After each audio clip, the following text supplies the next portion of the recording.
Good afternoon and welcome to another exciting opportunity for the Kewanee Riveters here tonight. And it's going to be the Kewanee Riveters versus the Mendota Trojans. And this broadcast is being brought to you by these sponsors. They are Breedless Sporting Goods in downtown Kewanee, Edmore Chevrolet and GMC of Kewanee, Hammond Henry Hospital and Geneseo in Kewanee, Union Federal Savings and Loan Association, Goods Furniture House in Kewanee, the State Bank of Toulon, Gustafson Ford in Kewanee, OSF St. Luke Medical Center, Gray Dane in Kewanee, Community State Bank of Galva in Kewanee, Kewanee Physical Therapy and Rehab Specialists, Martin Engineering Neponset, Kewanee Schools Foundation, Edward Jones in downtown Kewanee, and Cernovich's Auto and Truck Wrecking in Kewanee, People's National Bank, Cerno's Bar and Grill and Coco's Coffee Shop in downtown Kewanee, and Mel Foster in Kewanee. Well, welcome once again. Thank you for tuning in to this broadcast with the Kewanee Riveters and the Mendota Trojans. Looking forward to seeing the Riveters have a real good performance tonight. Unfortunately, on Friday night, the varsity lost Vinnie Miles over at Mendota High School. Fortunately, close game at halftime. It was 17-13, and then 31 unanswered points put it into the Trojans' win column, which is something else does happen. And we're looking forward to seeing the Riveters kind of get a little bit of revenge. What do you think? Yeah, so the Boilermakers did a nice job in that first half, and unfortunately in the second half, the Trojans were able to pull away from it. I'm sure a lot of our guys out there on the football field were watching that game Friday, and hopefully they are just waiting for their opportunity to get in there and put the game in their own hands here. Yeah, and we're looking forward to seeing a real good performance by the Boilermakers. Again, they're looking forward to having some fun here tonight. And I just heard from you, Vinny. By the way, I'm Russ Hughes, and Vinny Miles is next to me. And if you don't know Vinny, you don't know sports at Kewanee High School or at Central Junior High School. But he's been around here for a while, and they keep him around because they don't want to lose him. That's what it is. I know that for a fact. Yes. Did coach here at the high school for a good number of years. When the third kid was born, decided to hang up the football cleats for a little bit, still doing junior high wrestling. A lot of these kids out on the field wrestled for me. I believe our seniors we have right now, I did coach in football, but these younger guys, I've been enjoying them from afar or on the wrestling mat. We should have a real good opportunity tonight to see how the Riveters are doing, and that's one thing you like to see is not only the junior high level. You also like to see the the freshmen, and, of course, the Riveters, too. Riveters have always been the sophomores here at Kewanee, and it kind of morphed into just one class, I think, Vinny. Is that correct? I'm sorry, what do you mean there, Russ? Well, I mean, it's kind of morphed into a point where there's no freshman program, so to speak. Correct, yes. In our area, schools our size, we're not really seeing very many freshman games, if any, around the area. Yes, it just kind of become your varsity football and your fresh soft football, right? Mm-hmm. I mean, if you're going to go play a freshman game, you need, obviously 11 men on the field, but realistically, you need 20 freshmen and filling out all those different body types to be able to fill out all those positions. So not a lot of schools around here are addressing, 20 kids per grade. By the way, Dylan Powell is the head coach for the Riveters this year, and assistant coaches Nick Christakos, Courtney Conley, Rick LaFollette, and Corey DeVaris, as well as Mike Weir. Kewanee will go ahead and kick off. It's Walker Colomer. And nice kick this time. Hits on about the 25 to the 20, or the 18th, and now they take off. And returning it this time and the outside, we got a nice return from Mendota, not for us, of course. And Samuel Reyes, number 23 on the carry there, I believe. He was able to get up that left side. Our contain was kind of shut off. Thankfully, our kicker, Walker Colmer, was able to get over there and force Samuel out of bounds. Did a nice job there, didn't he? It was when you have containment out there, if I'm mentioning that correctly, Vinny, then you need to go ahead and have that. Well, now for the Mendota Trojans, 1st and 10 from their own 45-yard line. Slot to both sides now, and one man in the backfield, pistol position for their quarterback. He gets looking, and he throws it out in the flat. It's going to be caught over here, and good gain. And he's down the sidelines, and he could go 20, 15, 10, 5, and it's going to be a touchdown for Ethan Escatel. as we just mentioned, contain there on the kickoff, contain right here on that quick pass out as well. Right, he caught it about 2 yards downfield, put a move. His number 1 wide receiver put a nice block on our corner, and he outruns the safety out the edge. Well, that was quite a showing of speed by Escatel of the Mendota sophomore freshman Trojans. Here they're going to try a point after, and it will be Escatel will be kicking, and the hold by Willie Augenbaugh. There's a name from Mendota over the years, Augenbaugh, right? Okay, here we go. Kewanee trailing now 6-0 here. 9:42 left to go in the first quarter. Here's the center snap, the placement, and the kick. It's up, and it is good. 7-0 here in the first quarter. So the Trojans do jump out early here. I'm sure the Riveters are waiting for their chance to respond here on this drive. And you had told me when I came into the booth here just a few minutes ago that Lane Taylor is going to be playing quarterback for the sophomores, and he's played a lot of it on varsity. I'm glad he's playing up with the sophomores. It's good experience for him. I remember his brother last year, Brian, coming in and playing an entire game at quarterback, and he was very, very successful with the way he did things, and Kewanee actually won that football game too. Yes, Ben Taylor was primarily kind of our Z receiver, kind of our quick guy out of the slot, sometimes in the backfield, kind of put him all over the place. And then, yes, did have to come in at quarterback. So extremely versatile, played some under center, shotgun, caught a bunch of passes for us.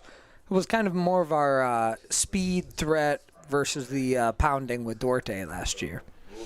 Kewanee will have deep for the Riveters. Will be Taylor on the far side. On the near side, I believe that's Winters. Keimani Winters. Yeah. So, I'll be kicking off here momentarily. Hey, there's something new. I didn't see this recently, but all the flags from everybody in the Three Rivers Athletic Conference on the far side of the field. Yes, I believe we did get new flags this year. We did have some flags that were in pretty rough shape, and I don't think they were able to be used previous year or two. Caught here by 16 on the return. And good job by him. Escatel had a nice kick, and the ball is going to be out to the 46-yard line. It'll be 1st and 10 for the Riveters. So that was Adrian Bermudez, brings it right up the left hash to the 36. Nice job by Bermudez. Ran it pretty well. So we'll see our Boilers Riveters out here with our first offensive possession, looking to answer that first score. Just open up the window. Hopefully that's okay with you, Vinny. Yep, beautiful day. Oh, it is beautiful, yeah. Who would have thought October 6th we'd be staring at 85-degree weather? Oh, my goodness. Okay. Under center coming up will be Lane Taylor, we talked about. Yep, here he comes. And deuce backfield for Kewanee. Ball is going to be on the ground. No, it's going to be... It looks like that ball is recovered. Oh. Big loss. Recovered by the Riveters. I did think that ball was going to be lost there, so that is fortunate that we recover the ball. Unfortunate we do lose 6, putting us in a hole 2nd and 16, but we do retain the football. Ball sitting at the nose right on the 30-yard line of Kewanee. Riveters looking to make things go a little bit different. And there's not as much work together with the Taylor and the running backs because he's been up on varsity the entire time. Yeah, not a lot of reps together, I'm sure. The Trojans here running a 3-5. Okay, empty backfield. Look at the passes. Taylor looking. Now he runs up there. He's going to have some running room, and he is stopped. He's going to be brought down to about the 32-yard line, a gain of a couple. So this puts puts Boilermakers into a 3rd and 14, 15, 3rd and 15 here. Not where you want to be on the sticks, but we'll see what we have called up here. Taylor comes in with the play from the sidelines. So glad you could join us on Kewanee High School Sports and Special Events this afternoon / this evening. Should be a fun opportunity for Kewanee. Let's see what they've got. One man split out to the left side, and one in the backfield there, too. Looking to pass is Taylor. He's going to throw it out in the plat. It's going to be called. What a catch over there by Kewanee. going to be knocked out of bounds. That was a great catch by Walker Calmer, one-handed. Beautiful catch by Calmer. Beautiful catch. Does pick up about 6 yards on the play. So it's going to be 4th down. Will Kewanee go for it, you think, or are they going to punt away? I am assuming we would be punting in our game position here, but it honestly looks like we are calling an offensive play right here. 38-yard line is where it is, and okay, so we are coming out in punt. So a lot of times this level you do keep your same personnel. It's not quite like the NFL or even varsity when you see a lot run off and on for punt team. So not really any personnel change. Beautiful roll. Ooh. Touched by the official. Probably shorts the Boilers about 5 yards. The ball was rolling nicely until it hit that official's foot. Okay. I say there's a flag on every official out there for those shorts. It was a nice warm day out there today. A lot of that heat has kind of gone away by now, right? But yes, we do see the shorts. We do not see that often in the Friday night games, right? Starting this game at 5:30 today as opposed to our normal 7 o'clock varsity start. 1st and 10 for Mendota after that really good punt by Calmer, I think it was, if I'm not mistaken, 34-yard line.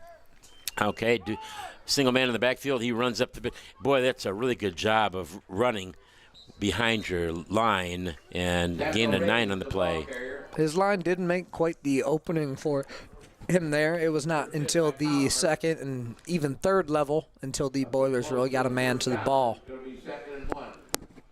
That's a good job of running the football, like you mentioned. And Kewanee, conversely, needs to go ahead and seal up those holes, do something to do that anyway. Kewanee's defense is what, Vinny? Kewanee's running a 4-3, I would say. Yes, almost looks like 4-2 nickel type of defense. Definitely have undersized linebacker out there compared to a traditional 5-3. Samuel Ray has run the football there. He's going to pick up 3 or 4 yards, and it's going to be close to the 49-yard line. It'll be 1st and 10 for Mendota. It's different seeing some of the guys, the coaches down here, whereas they're normally either up here or in different areas, which is... Yes, we usually have a couple different coaches working in different positions at the fresh soft level. Working with those kids at different levels. Also, they're usually specializing in a certain position. Trips to the right-hand side. It's a run to the left-hand side, and it's another 14-yard gain, and that would be Devin Hernandez, a freshman. Wow. So Yepson on the play for Kewanee. 6:41 left to go in this first quarter. And 7-0 is the score in this game thus far. Vinny, what do you see so far? Kewanee needs to do a little bit better here to be more successful. Right now, the Trojans are just ripping off chunks in this run game. We really need to hold those gaps. I'm seeing quite a few Boilers that are getting knocked back right on that ball. So we really need to focus on that point of attack. Kewanee defense is just not able to stop, and running the football once again is Samuel Reyes. He's going to have another first down. You talked about chunks. That was another 14 yards. Another 14 there, brought down by Braden Lynn on the tackle. Brought down by number 78, Braden Lynn, but not until he picks up and then a Mendota first. We'd love to see our defensive line getting hands on that ball carrier before the line of scrimmage, close to it. 14 yards downfield is usually not a great outcome for us. PA announcer today, by the way, is Greg Christakos. And I'll give you the rest of the guys that are up here doing their thing, which we appreciate them being here. Okay, the ball is going to be handed off. Almost a broken play, and still fighting hard for yardage that time. And that was, I can't see number 29. No, here, let me turn the page. No, that doesn't do me any good, does it? We do not appear to have a 29 on our roster here. The Trojans' left side of their line are very large, fresh soft players out there. They seem to be hammering that left side of the line right now, hoping our Boilers can respond. Yeah, guess what I got? I got that's Daniel Hoffman, by the way. I actually have the program from Mendota from Friday night. So, okay, now there's going to be One man split out the left-hand side. Ball given by the quarterback. Oh, now it's definitely a busted play. And with it is the quarterback, and he's going to go. And he keeps it into the end zone. Touchdown to Mendota then. And that is Quinn Eddy, the quarterback. My goodness. Touchdown. So that makes it 13-0. So they'll be kicking the extra point again. Trying to anyway. Hopefully they won't.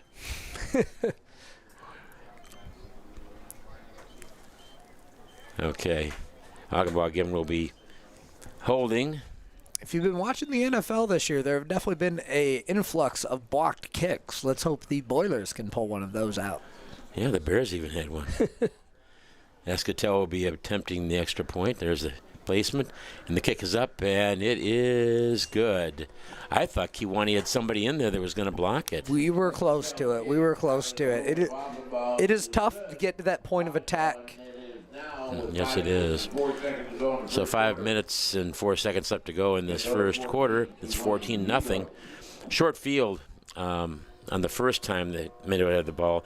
The last time they had the ball about the 33, 34-yard line, I believe. And so there was a pretty good march down the field. But as you mentioned, Vinny, when you have that many yards on each carry, that was just a thing that they were able to do. Yes, Mendota probably averaged 10 yards per carry on that, right? So they came out their first drive through one pass, one score. They came out that time, ran the ball 6, 7 times, did not take long. We have to find a way to stop that run. I come out here every other week approximately, and I'm looking at the field, and I'm looking at the flags, I'm looking at the Mighty Might over there at Kewanee High School Peterson Auditorium. I'm looking at all these different things that Kewanee has going for it. It's amazing. And if you haven't had a chance to come out here or go see a volleyball match, there are so many things that are so wonderful, folks, you would not believe it. So I digressed, but I wanted to make sure I mentioned that, all the wonderful things this school district has been doing for their students. Yes, the facilities here are absolutely beautiful. So this one we caught Taylor. He's very quick, and he knows to get through the right areas. He's going to be brought down about the 34-yard line, just short of the 35. And so Kewanee will start their 1st and 10. Positive yardage rather than negative yardage. What do you think? Yeah, and it does look like we nope, so it looks like Taylor is still behind center here. I was thinking we were going different, changing some personnel, but Taylor is back in at quarterback again. Some of the players out there for Kewanee, Jonah Janey is out there, of course, and Adam Yepson's out there. Also out there, we'll give you a few more of them here. In the shotgun position now is Lane Taylor looking things over. He trips to the left-hand side, looking to pass. Now he's going to maybe run it. Goes to stiff arm, throws the ball up there, and it's caught over there by Yepson. Very nice play. Lane held on to that football, didn't really see anyone open, bought time, thought about running, and at the last second, as the Trojans encroach, he gets it over his head out to Yepson for a nice little pickup. Oh. Now they're going to say that he was out of bounds when he got it, I believe. So it'll be 2nd down and 10. And it's from the 35-yard line. If Kewanee can just go ahead, if the Rivers can just go ahead and get some positive yardage here, it'd be kind of nice. Taylor was sprinting out right away because he was being hounded over there. I got to keep people off of the quarterback's back, obviously. Yes. Or let's have a counter. What do you think? Huh? Well, we see Taylor under center this time. Pitch. And nice run this time. And into the secondary. Oh, that was Taylor. We had I believe it may have been Yepson under center that time and tossing it to Taylor for tossing off the right side for a 1st down. I think it was actually Camden Cernovich, I believe, that did it. Yep. Okay, Number yes. 2. I like the change-up like that. It throws the defense off. And that was a great run by Taylor. And the first down of the afternoon/evening by the Kewanee Riveters. Let's see what they can do about building on that. Maybe get this ball down the field and score. Yeah, I see 3 players out there that have taken snaps for the Riveters this year. So Taylor, the Cernovich. ball's on on the ground and fumble, and Taylor is smart enough to get over there and grab it. Go ahead. Yes. So Taylor, Cernovich, and Yepsen have all taken snaps at quarterback this year. Unfortunately, all three of them even in the same game one time when we were dealing with some injuries. Thankfully, they're all back out there on the field right now. And, yeah, that does give us some options to change up our looks. I like that idea. You know, the quick pitch coming in is Camden Cernovich once again. Camden Cernovich is a 5'6", 140-pound freshman. A lot of freshmen and sophomores on this ball club, and not only here but also on the varsity for that matter. Slot left-hand side and right-hand side both. Back to pass is Taylor. Good stiff arm that time by him. He throws the ball out. It's going to be – that's interference. My goodness. Face guarding there, huh? So, unfortunately there, Willie Attenborough came through completely untouched, and we just had to try and make something out of it with – yeah, defender did not really turn around and play the ball, but that ball falls to the turf and the flag stay in the pocket. So the third down and about 14, and after they had – I make it 15 after they had the first down on the nice run. Let's see what the Kewanee can do here. Taking a long time on this play to come in. Yeah, it's tough to go into the playbook at 3rd and 15 here. We do see Janey split out to this side. Camden Cernovich split out at the top. We're in doubles formation here. Okay, looking to pass. Going to nice long pass out there. Can they get it? There's four. Oh, he almost had it, and there were four players out there from Mendota, and somebody's. So that pass was intended for Walker Colmer. He is down on the turf right now. Well, hopefully he can pop right up. That was when you have that many people run you, it's kind of tough, you know. Yes, there were about 3 defenders in the area. Colmer was obviously in the area as well, and I believe some feet got tangled up on Colmer's way down. By the way, the athletic department would like to thank the IT department, Mike Perva, Larry Flannery, Tony Ramos, and Maria Grajeda for all they do for Kewanee schools. Their knowledge and expertise allows us to stream the games for our at-home fans. And we'd also like to say the Kewanee Athletic Department would like to thank OSF St. Luke Medical Center for providing athletic training services for tonight's contest as well as the team's practices. The sports medicine team of Kim Becker, the physical therapy assistant, and Brianne Cinnamon, doctor of physical therapy. They help keep our Kewanee athletes on the court, in the pool, on the mat, on the field, and in the game. Thank you, OSF St. Luke Medical Center. So, a pause on the field. Saw something I haven't seen in a long time, ever, as a matter of fact, was on Saturday morning. The Boiler Girls had a double dipper, but the varsity match, I did not realize they had cards in volleyball. Like a yellow card, a red card? Oh. And the official, and I'm not putting him down, either the person that was on or either one. I'm just saying I've never seen it, which is kind of funny. I thought I'd seen a lot, but he pulls out the card like that, and he goes, interesting. And you better be quiet. I hear cards, I think soccer. I did not know they had them in volleyball either. Yeah. That was kind of funny anyway.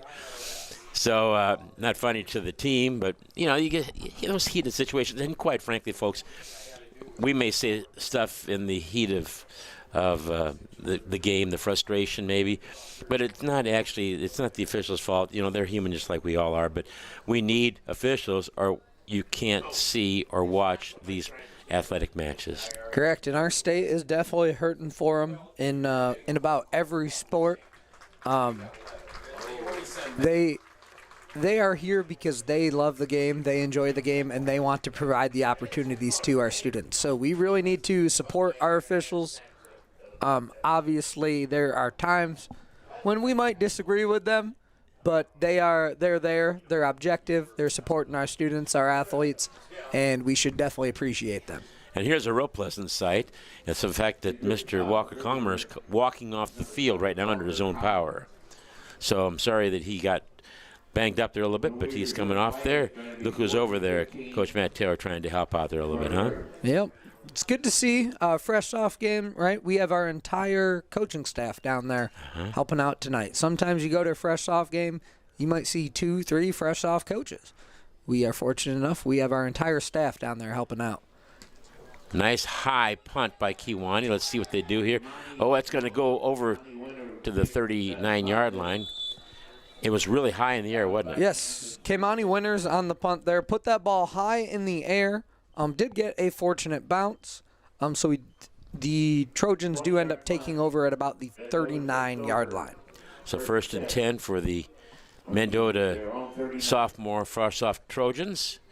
They had homecoming last Friday night, and boy, they were loud, weren't they, Vinny? My goodness, they were loud. Man, well, homecoming gets the competitive juices flowing. Usually brings the crowd. I hope to see that crowd out this weekend, Friday night here for our homecoming matchup. And I hope to see some Boilers getting some stops this series. Sounds good. Slot left-hand side, deuce backfield. Ball is going to be given to the running back, and he has got some running room. He goes around the end, and he is now off to the races. He's going to score. First play from scrimmage, that'll be a 61-yard touchdown run. 29. We had him from the varsity roster, Yep. correct? Daniel Hoffman. Daniel Hoffman Yep. with the 61-yard run for the touchdown. Yeah, first play from scrimmage, unfortunately, huh? So a simple toss left, not much contained from the Boilers. Hoffman takes it around the edge, untouched. So 3:04 left to go in the first quarter. That's the third touchdown scored by the Mendota Frostsoft squad. And they've got a new coach this year, of course. He's been around for a while. James Eustace is his name, and Coach Eustace used to be over at St. Bede Academy. And that one was really nice and high and good. That extra point attempt makes it 21-0.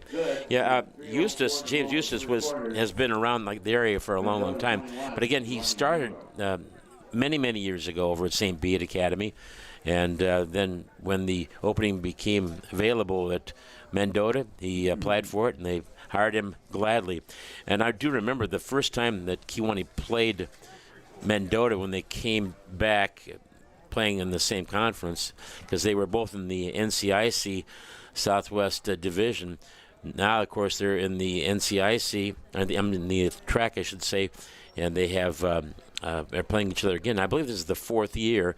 The first year, Kewanee and Mendota played here, and Kewanee just shellacked them really bad. They were both 5-0 at that time. And Kewanee lost one game in the regular season. They lost one game in the playoffs. They lost just 2 games that entire season. One of the best records ever for Kewanee. Was that our 8-0 Newman going into Newman? That's it. Heartbreaker at Newman for Game 9.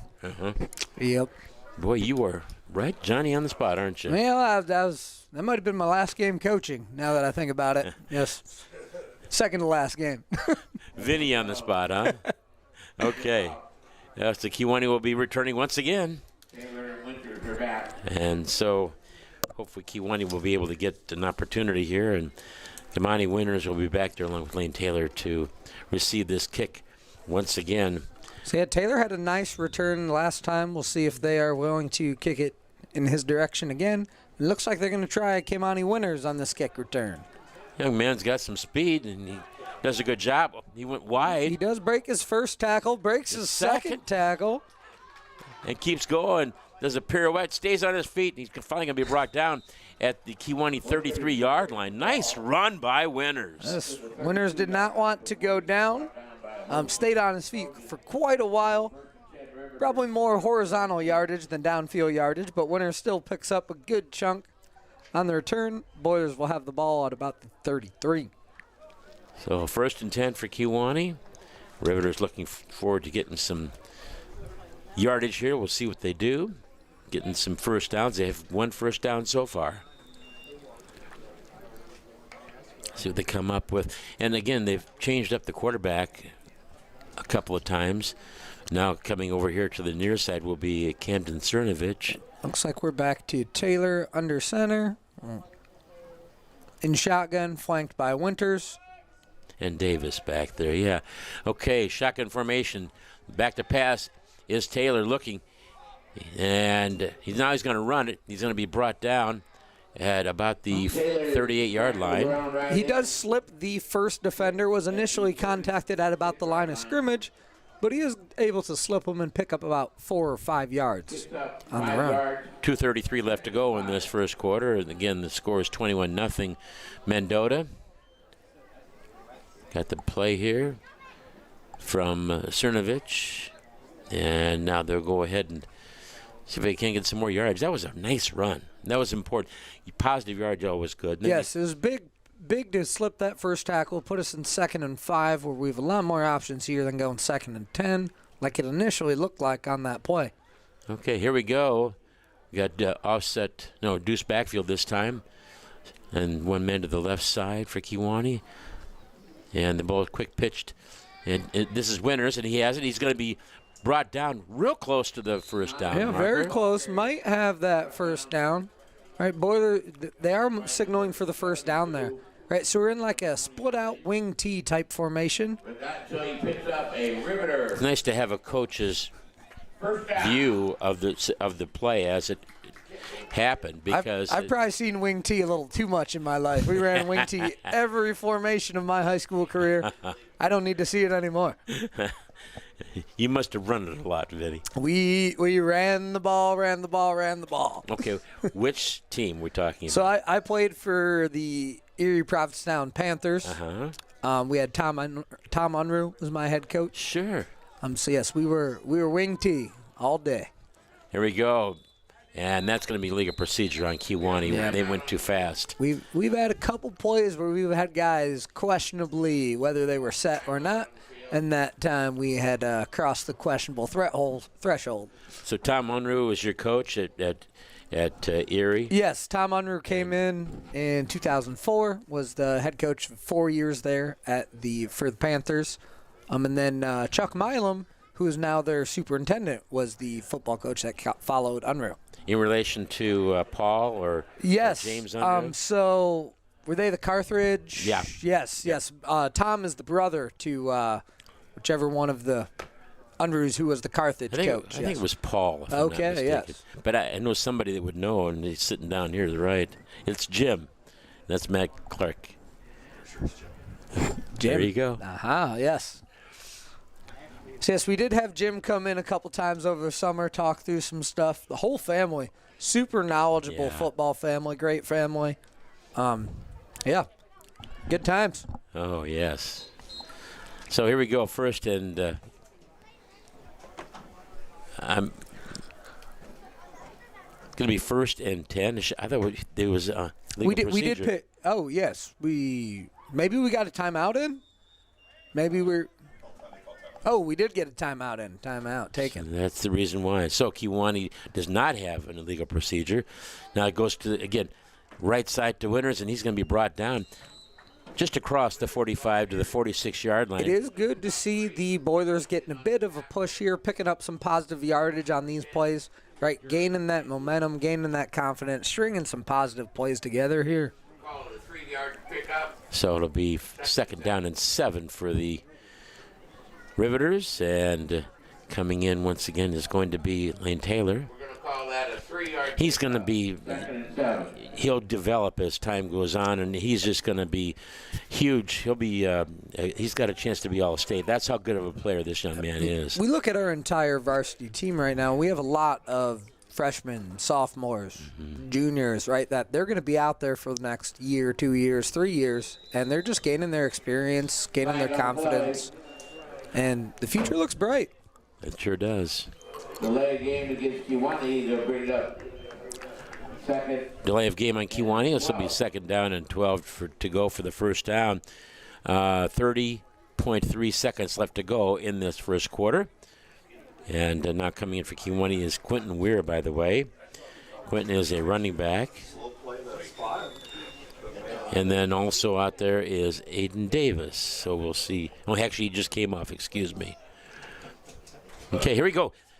See if we can't get some real good yardage here. Split out to the near side is Janey. Slot over here on both sides. Back to pass is Taylor. And he's being just hounded. He runs out. What a great job of doing that. And he's going to be brought down out of bounds. And the official just took a real big hit. And one of the Kewanee varsity players By number has 29, is on crutches. He almost got it, huh? Yes, kind of a bowling ball action there on the side. So Taylor caught that snap and instantly had to be running, excuse me, right? that's a no gain. Instantly running there. He did look to maybe make a throw there at one point in time, but smartly just pulls the football down, secures the football. There was nothing good going to be coming from attempting to make that throw. Was not much space there. 3rd down and 12 from the 39-yard line of Kewanee, and quick pitch, and once again real negative, fighting for it.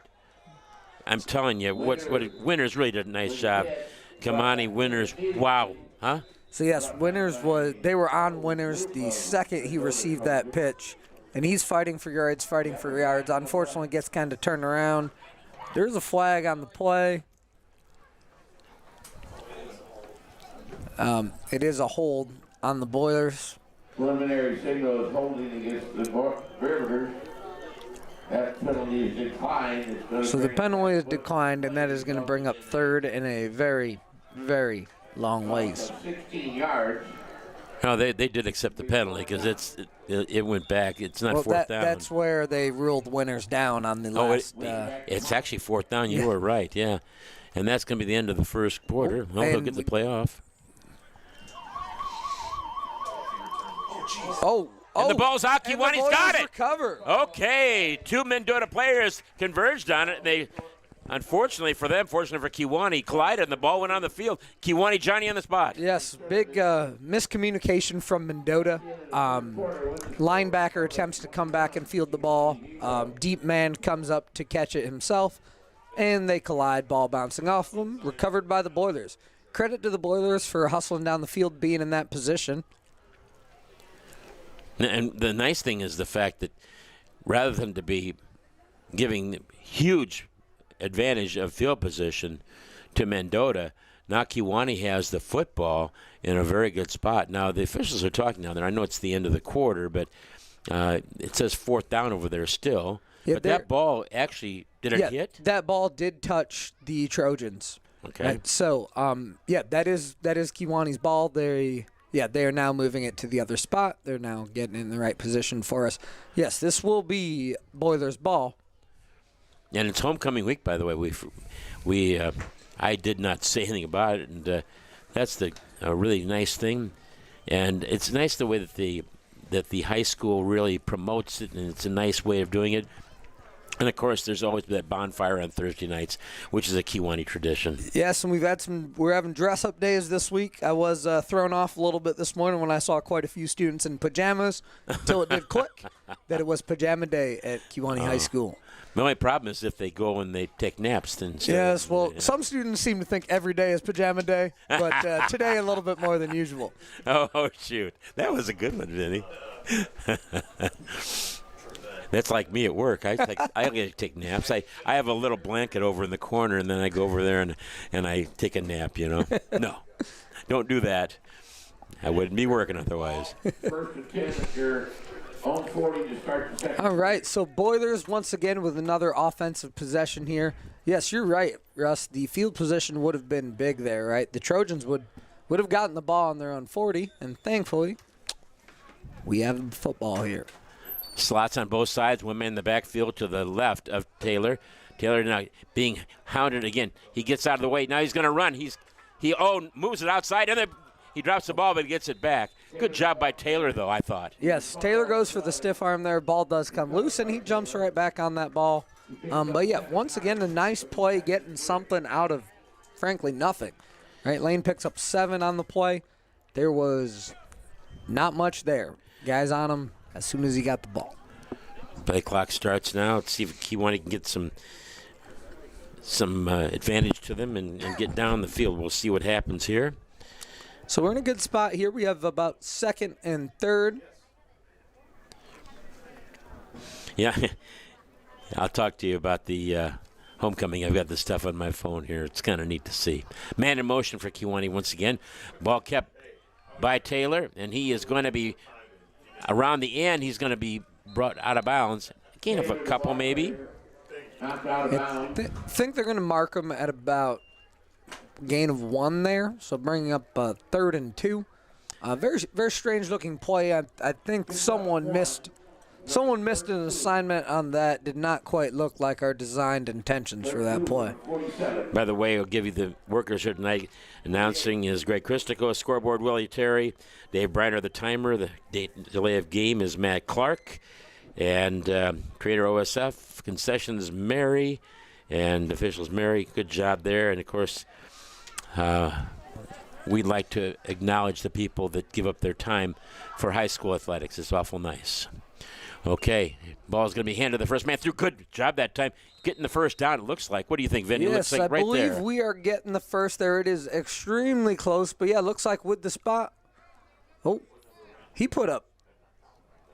Okay, one official put up 4 fingers. The other official puts up 1, and the chains are moving. So first down, Boilers. And it's the second quarter. It's 21-0 right now. The ball right at the midfield marker. So our positive thing here is this is 2 drives in a row where the Boilers have gotten 1, if not 2 first downs here. So we are getting the chains moving, getting positive plays, building some momentum here. And there's a little bit of lift in this. They're running to the line. They want to make something happen here. Let's see what they can do. And the ball was tossed, but I believe hit someone in the backfield.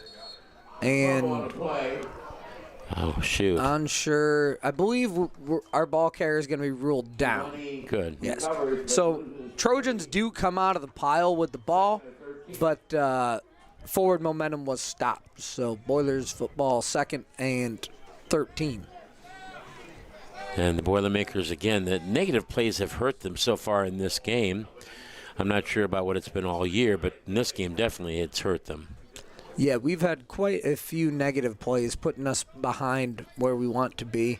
We haven't seen a lot of passing the ball, so when you're run dominant team, these 2nd, 3rd, and longs are not great positions to be in. Okay, under center now is Taylor. He'll quick pitch to the left side. That's Winters, and he can't even get going. He is hit right away. No place to get into space for him at all when you got 3 guys on you. Immediately by number 81, it results in a 5-yard So it's going to be 3rd down and It's gonna be 17. We see Coach looking at his play card there. Right now, there's not a lot that is working. They did have some positive plays, though. Earlier in this game, they got the first down to the 50-yard line this drive. But then the 2 negative plays, that really hurts, obviously. Split out to the near side, by the way. We'll get in just a minute. Back to pass is Taylor. And there's somebody on him, and they're going to get him back again there again. We see five Trojans around Taylor surrounding him there. He is sacked. Shortly after that ball is snapped. No time to get that football out. So it'll be 4th down and a long ways. Results in a 12-yard loss. So about 29 yards for the first down, it looks like. 4th down and 10. Let's see who's going to be punting here. 6:33 left to go in this first half. So we have Winters punting once again. And it's going to be caught on the fly, unfortunately. Yeah, 23 had a full head of my steam when he goodness. And he's recovered gonna- that football. Tripped up. Good job by Kiwani on that far side. Was that Winters that I got believe him? it was Winters that got over there and tripped him up. So the Trojans have that football on the 22. I believe that was 22 Tyson Barkman, if I'm not mistaken. He was Mendota. running full speed when he caught that football. We had one player in the area, and he was moving full speed, and he went right by us. 1st and 10 for the Mendota Trojans. And they are at the Kiwani 23-yard line. Slot to both sides. 1 man in the backfield to the right of their quarterback. And he'll hand off, obviously. Now, there's False definitely 5-yard penalty. Flag on the play. We had multiple Trojans moving on that one. Yes, we did. And trying to remember the number for the quarterback here. I'd like to give you that, if I could. I believe 18. Okay, that would be Quinn Eddy. And he's in shotgun formation once again. The one guy who was right is just moving all over the place. Left-handed quarterback throws the ball out there, and it's going to be caught at the 10-yard line, and going in for the touchdown is the receiver. Victor Angulo on the catch. Quinn Eddy's pass is completed. That makes it 27-0. Officials coming up there now. That's good for a 26-yard touchdown pass. So Kewanee is getting a lot of youngsters getting a lot of experience in this game as well as on Friday night, which is you're going to take your lumps sometimes, unfortunately. But yeah, the good thing there of having those young guys in is that we're growing and they are sticking around, right? A lot of our guys getting snaps. They'll be here 1, 2, 3 years in the future. A lot of varsity teams, right? A lot of their snaps are going to seniors, which is great when you have them.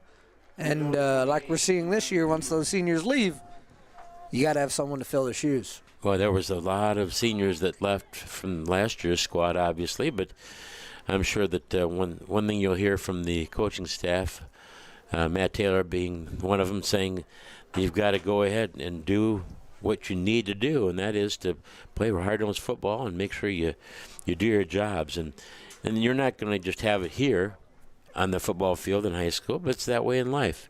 You have to give it all you got all the time to be successful. We'll see that adversity on the field. We'll see that adversity in life, right? So we're all going to go through those times, and how we respond to that is what's going to make the difference. That's for sure. Okay, by the way, we want to thank the athletic department. We'd like to thank J.R. Salisbury and his maintenance crew for always having our football field looking great and having our buildings and property in amazing condition. We'd also like to say thanks to Jerry Salisbury for taking the time to go to ball games and keep stats. His knowledge of our past and present athletes and athletics is amazing, and we wouldn't have stats at our fingertips if it wasn't for him, which we sure do appreciate what Jerry does and how much he actually puts in. I know you've seen his stuff that he has. Isn't that amazing what he does? His stat sheets are amazing. I've never been to another school that has the depth of statistics that we have and the age of those depths, right? Nowadays it's a lot easier to find our statistics nowadays with the huddle, with the video recording, but our stats go back. They go back a long ways. I was looking through our IHSA archives the other day, and we have the list of every head coach for every sport going back to like 1896, I think, on basketball, 1904 on football. So those numbers might be off, but we have them going back a long ways. If you look in those archives for a lot of other schools, their coaches are unknown up until the 1960s.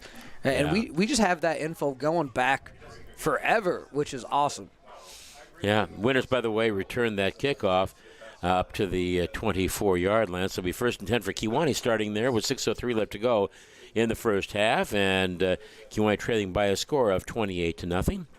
Now, and to piggyback on that, the statistics that he has and the players that he talks about, one of them was a guy by the name of the great Dane Nels Vogelsong, and we'll talk about that after this play, but I wanted to mention that because he was the all-time leading scorer for Kewanee for 100 years. Back to right now is Taylor, and he is going to be put back. Well, no gain on this, maybe. Yeah, about a loss of 1 on that one. Wow.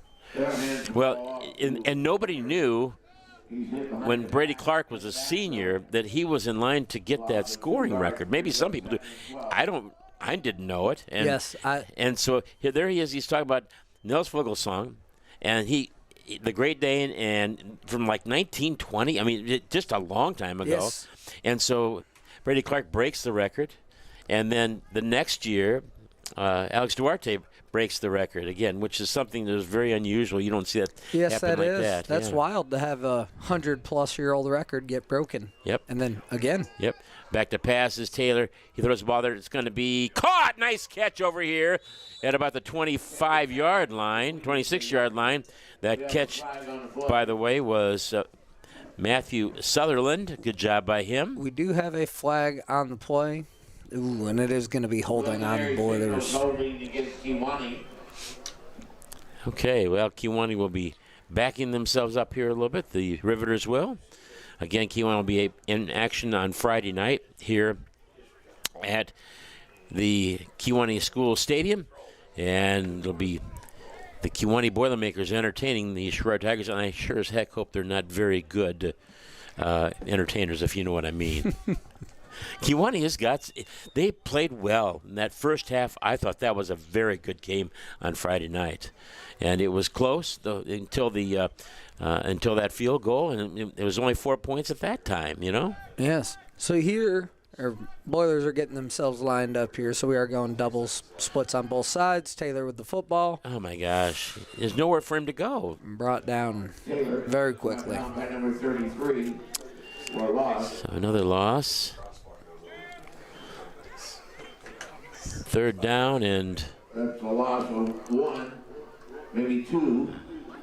what a real long ways, huh? Yeah, 25-ish we're looking at here. 3rd and 30. 10, 20, 8, 29. Yeah, it's a long ways, period. To get to first down, they're going to go to the 34-yard line, and they're starting at their own 6. So 28 yards for the first down here. Back to pass is Taylor, and he's in the end zone. He throws the ball out there. It's going to be incomplete, and Taylor really paying the price there. They are just on him as soon as the snap is on him. He has no opportunities. 4:03 left to go in the first half, and it's 28-0 right now. Mendota with a commanding lead here in the first half. Boilers will be looking to punt this ball out of their own end zone here.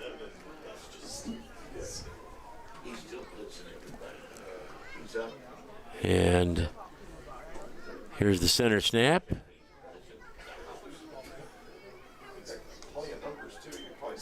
And he bounces it back. Oh, and It's gonna, this will be either a safety or a touchdown. It'll be a safety. Okay, so recovered by the Boilers. So 2 points on the board for Mendota. Yep. And the Boilers will be punting, kicking off back to the Trojans. Actually, that's not a bad deal, you know, Vinny. Yes, right here. where that football is at and the way our punts have been going, we probably end up in better position after we kick this off, barring our punt here. Isn't Culmer their normal punter, but he's hurt? Is that right? Or is he? Is he out Palmer there? is here on the bench, so that may be. I do believe Palmer punted off our first. Colmer punted off first. So yes, we are down a punter. Which with the specialty situations, it is difficult to get practice time in for just your specialist. Yes. Let alone the backup specialist. When your specialists are full-time players for you as well, right? Colmer was starting safety, starting wide receivers for us. Right, Winter's been touching the ball a lot out of the backfield. So both important players for us. They're not like your NFL punter who spends a whole practice punting. So backups are not seeing a ton of reps. And that's for sure. So it'll be Kewanee will be receiving, or will be kicking off, I should say. I think you think they're going to be punting, or are they going to be? I believe it's a punt. Yes, technically it is a free kick. Yeah, we'll see what we do here.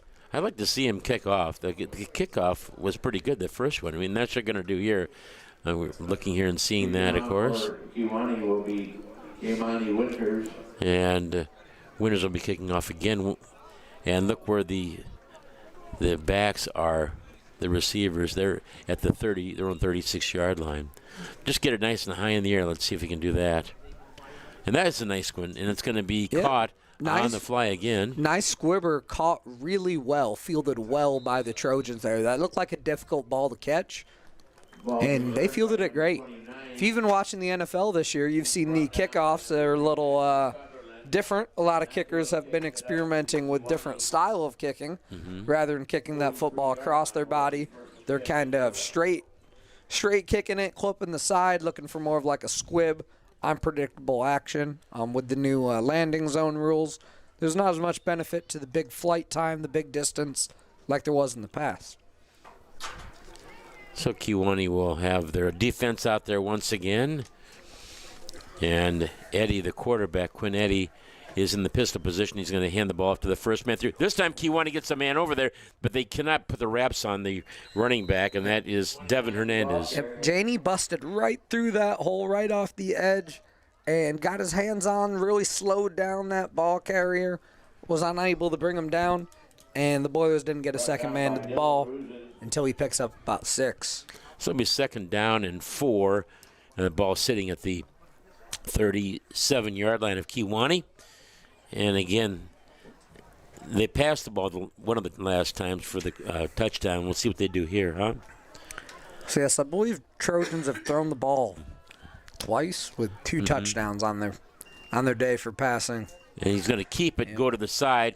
He's going to be hit once, twice, and he's going to finally be brought down by a host of Kewanee tacklers at the 30-yard line. So he does pick up another 1st down. We do have about 3 minutes remaining in this half, so Trojans have plenty of time remaining for this drive. Kewanee's 30-yard line. Kewanee really needs to keep him out of the end zone here with 2:55 left to go. Clock running here and the play clock is running too, by the way. 15 seconds left. They got plenty of time. Pistol position now for Eddie. Offside eye backfield for the Mendota Trojans, the sophomore team. One man split out the left-hand side. And it's going to be a quick pitch to the right-hand side. And that would be Hoffman. And he is hit once, twice, and he's going to get close, if not into the end zone. There they got him. Wow. The Trojans' offensive line is out there with a vengeance right now, blocking dudes. Yep. That Hoffman is not exactly a small guy. They don't have any kind of information about their team at all, saying if they're, 5'9", 160, 5'10". Yes, if we look at whatever. that, especially that left side of the whole Trojans line, they just have a big, fresh, soft offensive line. Here we go. 1st and goal from the 6-yard line. And there we go. Ball given on the crossbuck, and it's going to be in for a touchdown. Yep.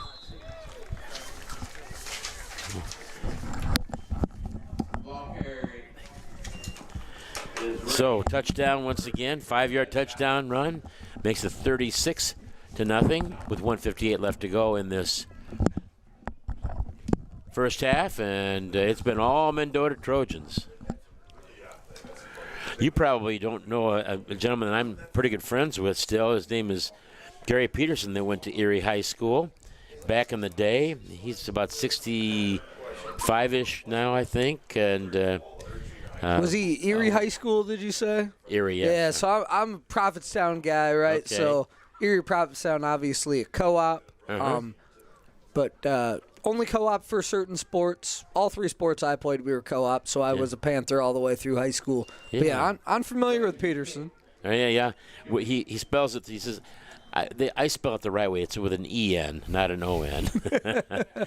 Anyway, he's the owner now of the Rochelle radio stations. Aha! And a real good guy. But, I talked to him the other day. You know what he said to me?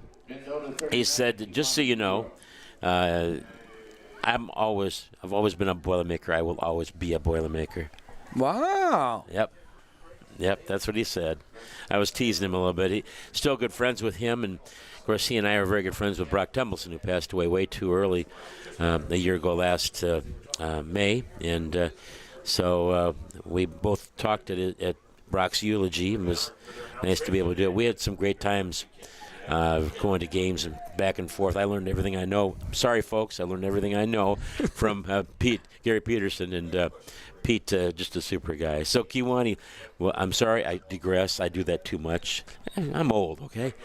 So 1:58 left to go in this first half, and the Riveters are trailing the Mendota Trojans by a score of 37-0. Yes, it'd be great to see the Riveters get a solid drive on the board here before halftime. Build a little confidence, build a little momentum going into half. The big thing that we see, yes, negative plays, but negative plays are being caused by the line not blocking as well as they probably should be. Is that right or wrong? Yes, we've definitely had holes up front that have made it difficult to operate an efficient offense. So here we go. The Trojans are kicking off again from their own 40-yard line. Nice long kick. Kewanee will have it. I think that's Winters at the 20, coming cross field. And he is going to come. Good job of shaking tacklers. And he stays on his feet. Yeah, Winters does not want to go down. Does return that ball up to about the 37. Great job by Winters that time. Yeah, it's nice to hear some applause for this young man. He really did a nice job there. He stopped and let people go by him, and that's an instinct thing. You can't teach that, Coach. Yes, he had that speed running towards the sideline. Trojans gunner was smartly working contained there, but was unable to close the gap, and Winters really gave him the shake out of it there. Let him go by and turn it back upfield. 1:48 left to go in this first half. Again, it's been all Mendota, 37-0 here with 5 touchdowns and a safety. Deuce backfield for Kewanee. The ball is kept by Taylor. He's going to be hit from the backside, and he goes down right away. Yep, three guys on Taylor there. I believe we were looking for some play action. We had 3 receivers downfield, but not even time to complete our run fake and get our head downfield. And downfield for the Boilermakers was a nice job of getting down there was Camden Cernovich and also Adam Yepsen running down there.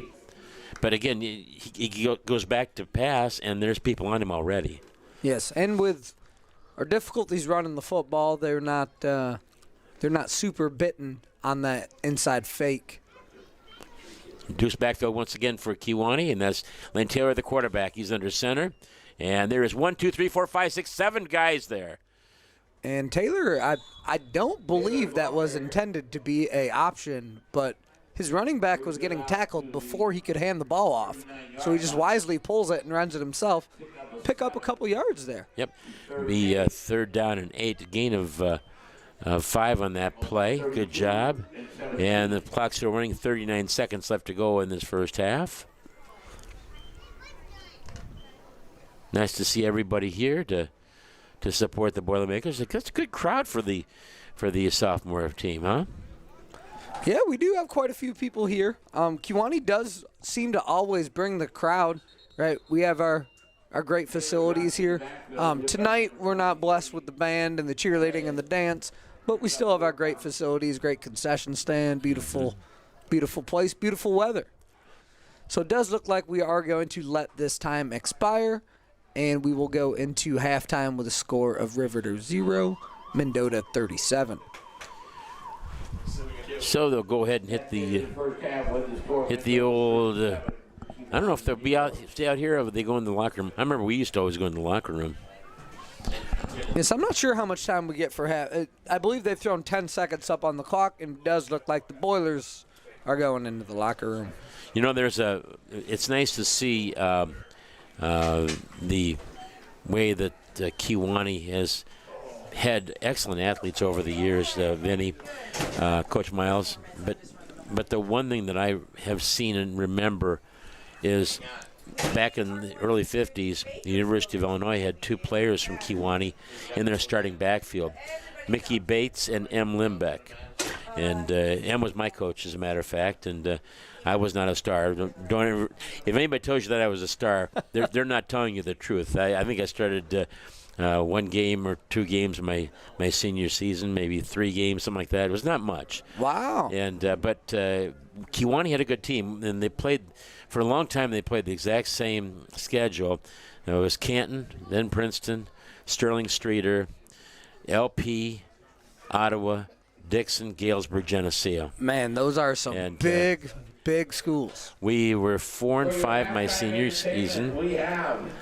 And then the year after I graduated, it was 5-4. Wow! And that if you're going 5-4 with that schedule, you have a darn good football team. We had good coaches, and we had some good people.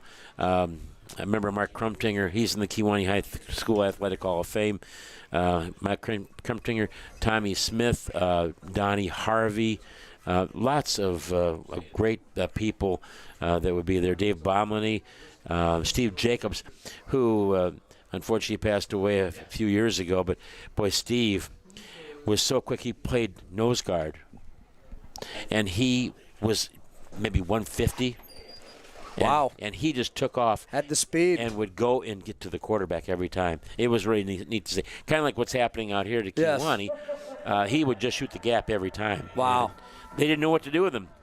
So that's what happened. So that's some of the people I'm trying to remember. Bill Breedlove, of course. Yes. A tight end for Kiwani, and of course played at Monmouth College. What a class act he was, and still is to this day. Citizen of the Year this year, which was great. He deserved it. And then we had his brother Bob, his twin brother Bob, who was an excellent doctor, orthopedic surgeon, if I'm not mistaken. And boy, he was something else.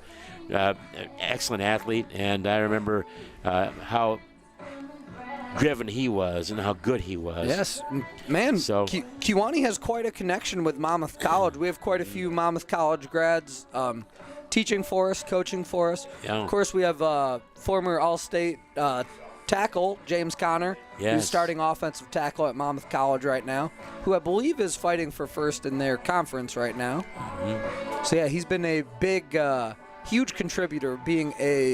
Came in as a freshman as a starter on the offensive line in college is extremely impressive. Mm-hmm. I believe he's going in his 4th year as starting offensive tackle there. Oh, real good ball player. Yes, I remember him playing for Kiwani in years gone by, and he was, like you say, All-State. How can you can't say anything bad about that. And when I was in school, we had 1,000 kids in the school. And then, of course, when he played, it was more like around 525-ish Yes. in that neighborhood. So, but we had Brady Clark, and I mean the line was just superb. Yes. What adjective can you give to that line? And of course, the year that you coached, you mentioned. One of the years that you coached was just a great year for Kiwani football, winning their first 7 games of the year, and the 8th game they played at Newman Central Yes. Catholic. A couple of questionable plays there that I was kind of thought was not real fair. Should I say that? Yes, And Kiwani should have won that game, I thought. we definitely had opportunities. Unfortunately, we weren't able to take advantage of those. And then that year, did we win our first playoff round that year? Yes. Yes. He was here. Mm-hmm. Yep.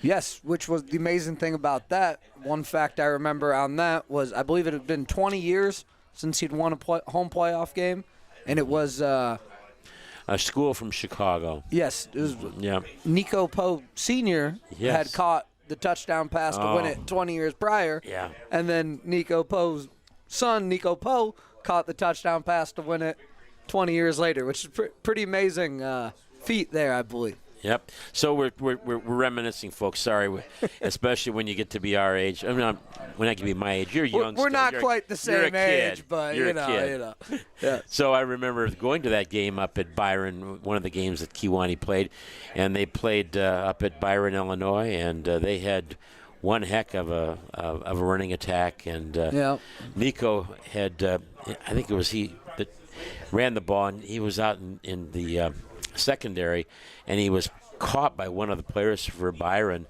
and I was kind of surprised at that because that usually did not happen. Yeah, we did not see that much in the regular season. No, he was quick as can be, folks.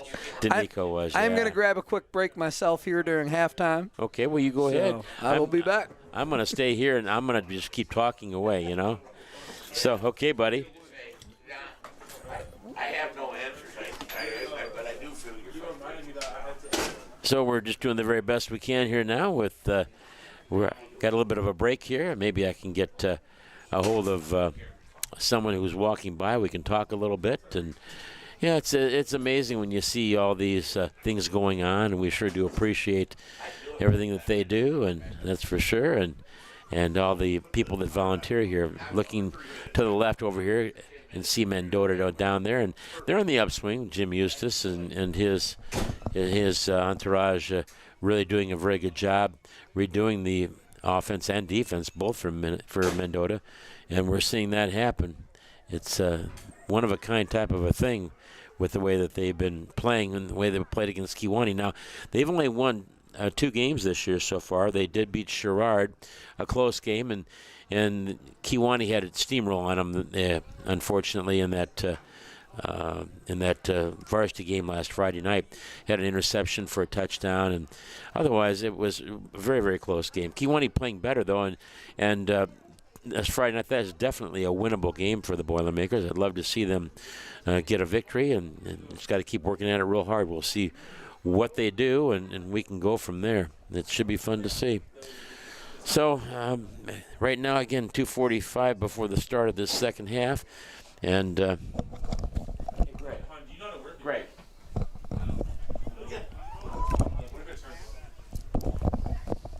We're going to see if we can't get a hold of Greg Christakos to have him get on the air with us just for a minute or two. I got to do the clock, but Here he goes. He's going to come on and join us. Thanks, Coach. And, again, this is the former head coach of the Kewanee Boilermakers, Greg Christakos. And, Greg, we're seeing this Mendota Trojans team not only from the aspect of what they've done before on Friday night, but here the sophomore team is really, for our sophomore team, is doing very well also.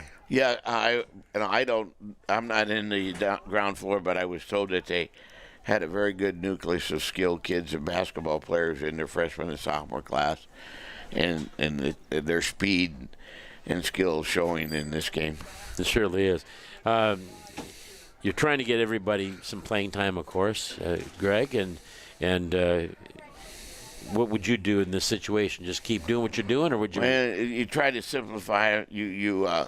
You get happy about simple victories. You don't worry about what the scoreboard says, and the only thing you can do when you're overmatched is seek improvement and try to get better. One thing every practice, every game, and it's a horrible situation to be in, but it happens.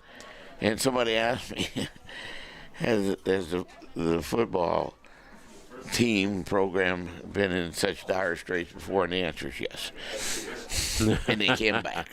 Yes, they've come back. So, you just got to keep plugging away and hopefully it gets coming back sometime. But yes, it does get frustrating.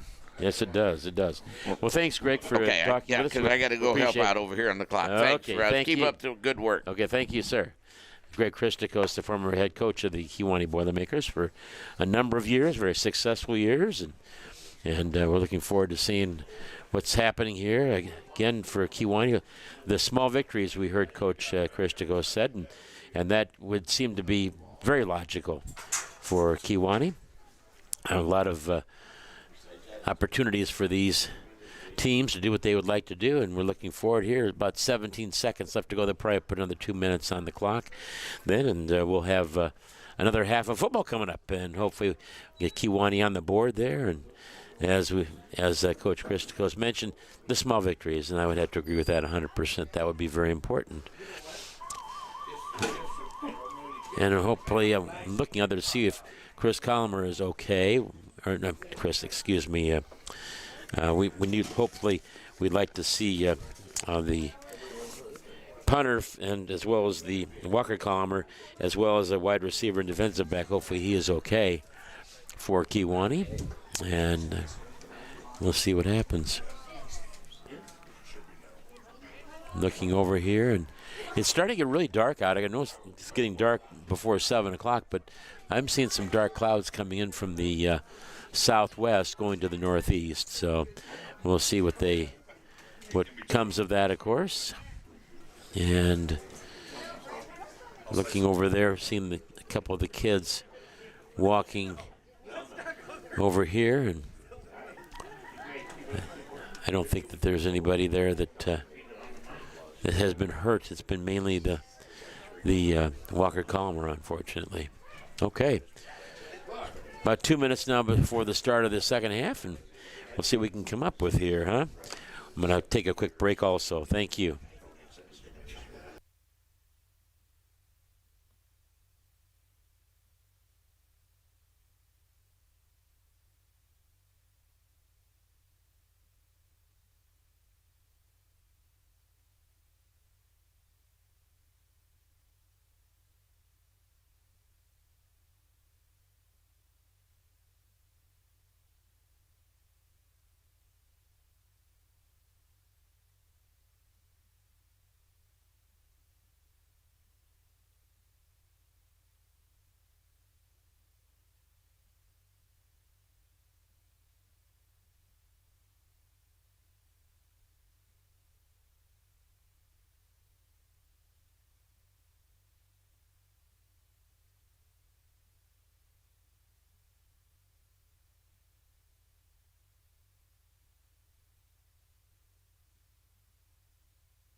After a brief resting of the pipes and a little bit of liquid to kind of lube it up again in your throat. Let's see what Kewanee comes up with here.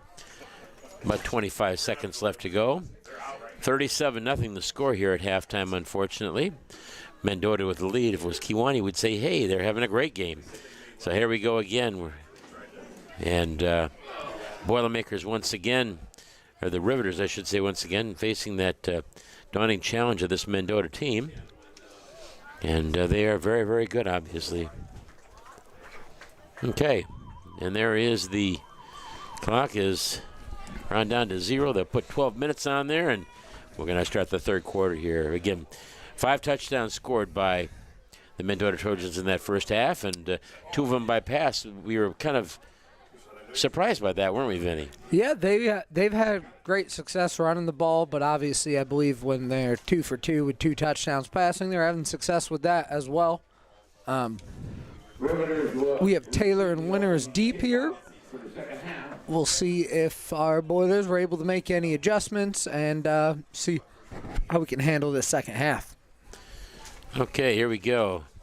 Teeing up the football there is the kicker for the Mendota Trojans. I was just about to say, it looks like we're going to play 10 on 11 here, and the Trojans ran their 11th man out onto the field. Well, we'd like that. We're hoping for that little advantage there. Ethan Escatel is the kicker, by the way, back deep for Kewanee. Will be, I believe, Taylor. He was there last time. Taylor and Winters deep for us here. We'll see where the kick's going to go. And looks like they're kicking to Winters once again. Ooh, and I touches it. I do like the way that kid runs. Let's see if he can get away from some people. Oh, nice move. Down the sideline he goes. Stays on his feet to the 40. Oh, he's going to be brought down about the 45-yard line. What a nice job by Winters. That was a great run. Ethan Escatel on the tackle. If Ethan did not make the tackle, Winters was gone. And it definitely looked like he was gone for a second there. So the Boilers will get this football at the 45, 46-yard line. And that was the kicker, Escatel. He was the kicker that came over there and made the play. Wow. To make the return more impressive, we initially were unable to handle it. Right, it goes off our hands at about the 8-yard line. We pick it up at about 3, and then return it to the 46. Okay, here we go. 1st and 10 for the Boilermakers at their own 45-yard line. One man in the backfield. Taylor looking to pass. This time they're giving him some time, and the ball's put up there. It's going to be almost caught. So incomplete, unfortunately. Initially, just from our first look, our offensive line looked so much better in their pass protection. Right, that was probably our first pass all night where Taylor had time to scan the field and throw downfield. You know, once again, the Boilermakers, the Riveters, I should say, really trying a little bit better, and that was nice to see. I'm glad that you mentioned that. We'll have to watch the line and see what they're doing just a little bit differently. I think that's very, very important. So here we go. 2nd down and 10 after the incompleted pass. Slots on both sides. One man in the backfield, and, of course, Taylor is the quarterback. Taylor has the football looking, and they are doing a much better job. This time he is flushed out of there. Taylor is. He runs the ball to the 50, and he stays on his feet to the 47-yard line, and that means it'll be 3rd down and about 3 for the first down. Yeah, so he did have a little bit of time there, then took himself, went out right side of the pocket there, was looking downfield for a bit, and decides to pull it down and picks up about 7. So it is 3rd and 3, 4 yards to go here along 3. Matthew Sutherland comes out of the game, and they're getting some fresh guys out there. Split out to the near side. I believe that's not Collimer. That would be Weir. Looking to pass. Instead, running ahead. Just splitting the difference. Really doing a great job that time as Winters. And he is going to be down to the 35-yard line. Another first down for the Boilermakers. That's their 3rd one. So, Taylor comes over. Lane Taylor does. He gets the information from his coach. So Boilers marching right down the field here. Right, we are now on the 37-yard line. I'm not sure if we made it this far into Mendota territory all first half. I think that you're exactly right. So real good drive started by Kewanee here to start the second half. Okay. Once again, in the shotgun is Lane Taylor. Gets the football, looking to pass. Flushed out of the pocket, going to the left-hand side. He's going to keep it. He's going to run this time, and he is going to move it outside. Good job. He's going to be down to the 26-yard line. And he's picking up another first down for the Boilers here. That is the second first down in this drive, if I'm not mistaken. Enough for Kewanee Riveter. First down.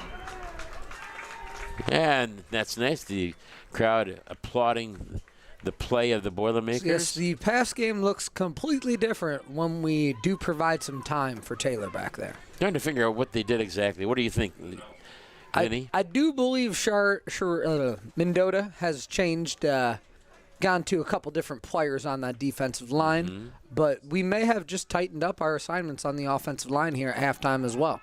And he's running this time. Lantera immediately runs, gets it past the 20 to the 15, just shy of the 15. So designed run for Taylor that time, right? He catches that ball, briefly kind of pretends he's going to move his arms for a throw, and then takes it downfield. Boy, he's quick. He's cat, as Gary Peterson used to say. He is cat quick. Yes, and I believe when they brought him down, there was maybe a face mask or a horse collar involved, because they are walking off a penalty here on the Trojans. So that's going to put the Boilers all the way down to the 5-yard line for a first down. I see it now, the flag over there by the 12-yard line, sure. So that means that it'll be first and goal from, the 5-yard line? Yeah, 5-yard line, the ball's right there.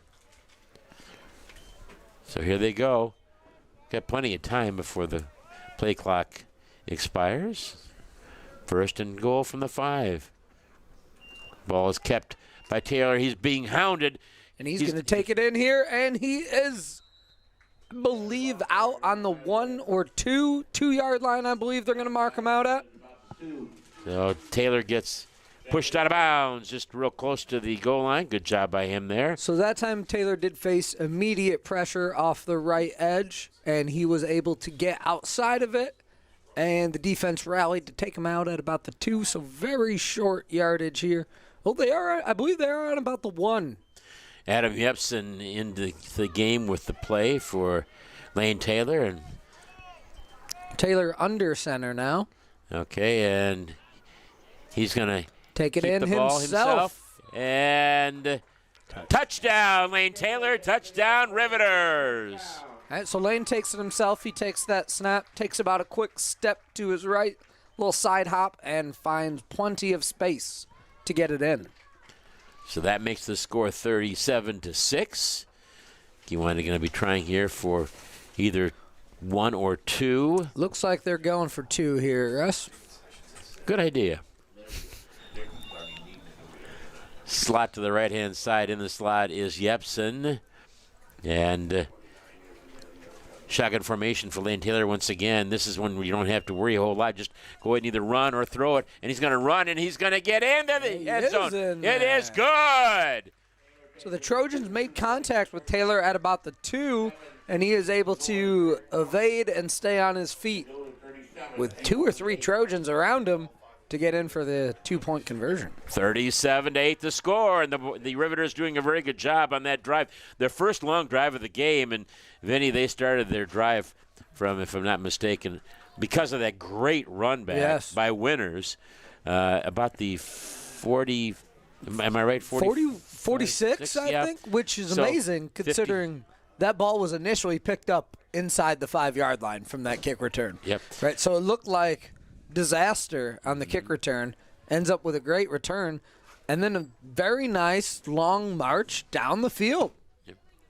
54 yards in 1, 2, 3, 4, 5, 6, 7, 8 plays, and the touchdown for Lane Taylor, the extra point by Lane Taylor. The running game is superb right now for Kewanee, and they've been thinking Kewanee was going to pass the ball. Mendota has been thinking that. Quite a few of those plays were pass plays, but Taylor was able to rely on his legs, evade the pressure, and pick up some big runs for us there. And Kewanee will go ahead, and they will be kicking off. And Winners will be kicking off, I do believe. So what do you do here? I mean, this is a tough situation. Mendota does have a very large space between their first and second lines here. Could drop this football in at about the 40, and there's a lot of room. Okay, here we go. Kickoff. They are moving their second line up into position now. Kiwani's covering much better, and they finally bring him down at about the 41-yard line. Kiwani over there. 43-yard line. So we'll see what changes are going to be made here as the Trojans come out for the second half. I believe 17 is the quarterback now. Altenborough was he our quarterback in the first half, Russ? No, 18. 18 was, yeah. So it looks like we do have a change at quarterback. Willie Augenbaugh. And Augenbaugh is a name from Mendota. If you have seen the different teams over the years, they had some superb athletes for Mendota. And Augenbaugh is noted as a quarterback/linebacker. So I'm guessing we have a tough-nosed kid here. Anytime you see quarterback/linebacker, that's usually a pretty stout composition of positions. Reminds me of a guy by the name of Reggie Kennedy back in the day playing for Pontiac, the Pontiac Indians, when they came in here. And Kiwani, I thought Kiwani would have him beat, but unfortunately they did not. There was one play that Kennedy fumbled the ball and then went 40 or 30 yards for a touchdown. Oh, and backbreaker. That put them into the opportunity to get to the championship game in Class 3A, if I'm not mistaken. Kiwani had an excellent team. Chris Stikos over here was the coach, by the way, too. Ball thrown out there. It's going to be almost intercepted. So with their new quarterback, Trojans dial up a pass on their second play. Yeah. Was unable to handle the low snap and wisely throws that ball away. Good job by the Riveters to come over there and put a little pressure on him that time, too. Yes, he did not have much time once he picked that snap up. I believe he was trying to throw that football away, but he did throw it in the direction of a couple Boilers. So there for a second there, it looked like we might be coming away with it. Trips to the near side, one man to the left, one man in the backfield, alongside Augenbaugh of the Mendota Trojans. He has the football. He's going to run it this time. He knocks it outside. He's going to be taken over there on the far side. It'll be a first down, about a 13-yard gain. And that was Sergio Torres, the freshman, on the stop for the Boilermakers. Yes, Augenbaugh looked comfortable running the football there. He definitely he's done that before from the looks of it. You want to change in some of their linemen and the linebackers out to try to get some different looks for Mendota. And again, the guy that really is something else for them is that number 29. And he is a heck of an athlete. That's Hoffman. Ball is kept by Hoffman going to the far side. He is going to get knocked out of bounds. But not before he picks up about 7 yards. So that was 23, Samuel Reyes on the carry that time for the Trojans. Thank you. So Kiwani, though, they're stiffening up there in the middle area, aren't they? Yes, we are making quite a few D-line rotational changes here. I believe over the last two plays, we've rotated our entire D-line here. Might see some fresh faces, fresh names out there. Second down and 4 to go for a first down. Trips to the near side once again for Mendota. Are they going to be passing here? We'll see what they do. No, they're going to hand the ball off once again. And this is Reyes, I believe, and there's going to be a flag over there. That's going to be on Mendota, knocked out of bounds. And that is Hoffman. 29, I believe. So waiting on the call here. Does look in the area of a potential hold, but we will see the call. So second down and 4 will end up being second down and a little bit longer. Isn't it amazing, though, today? 80, would you say 85 degrees today? Is that what it was? Yes, I believe we were up there. Wow. Personal foul, face mask against Mendota.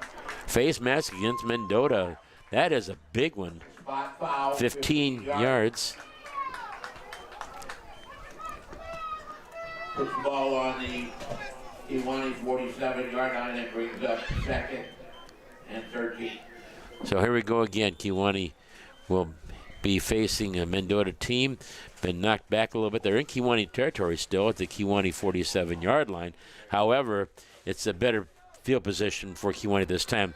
See if they can't knock Ogdenbaugh back here a little bit. And see, the Trojans stick with this trips formation. They've been running a lot this half so far.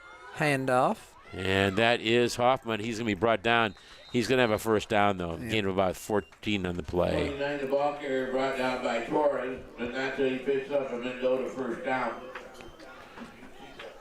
So the ball down to the 32. Quite surprised to see Hoffman still getting carries in this game at this point in time. Yeah. But he is a quality running back, obviously, and just so everybody knows, he's a freshman, and he is a running back, and he's a linebacker too. Yes, they have a lot of linebackers listed. We did mention they were in that kind of 3-5 look, so you do have quite a few linebackers if you're running through 5s. Yes. Okay, so here we go. Back to pass is Ogdenbaugh. He throws the ball out there. It's going to be incomplete.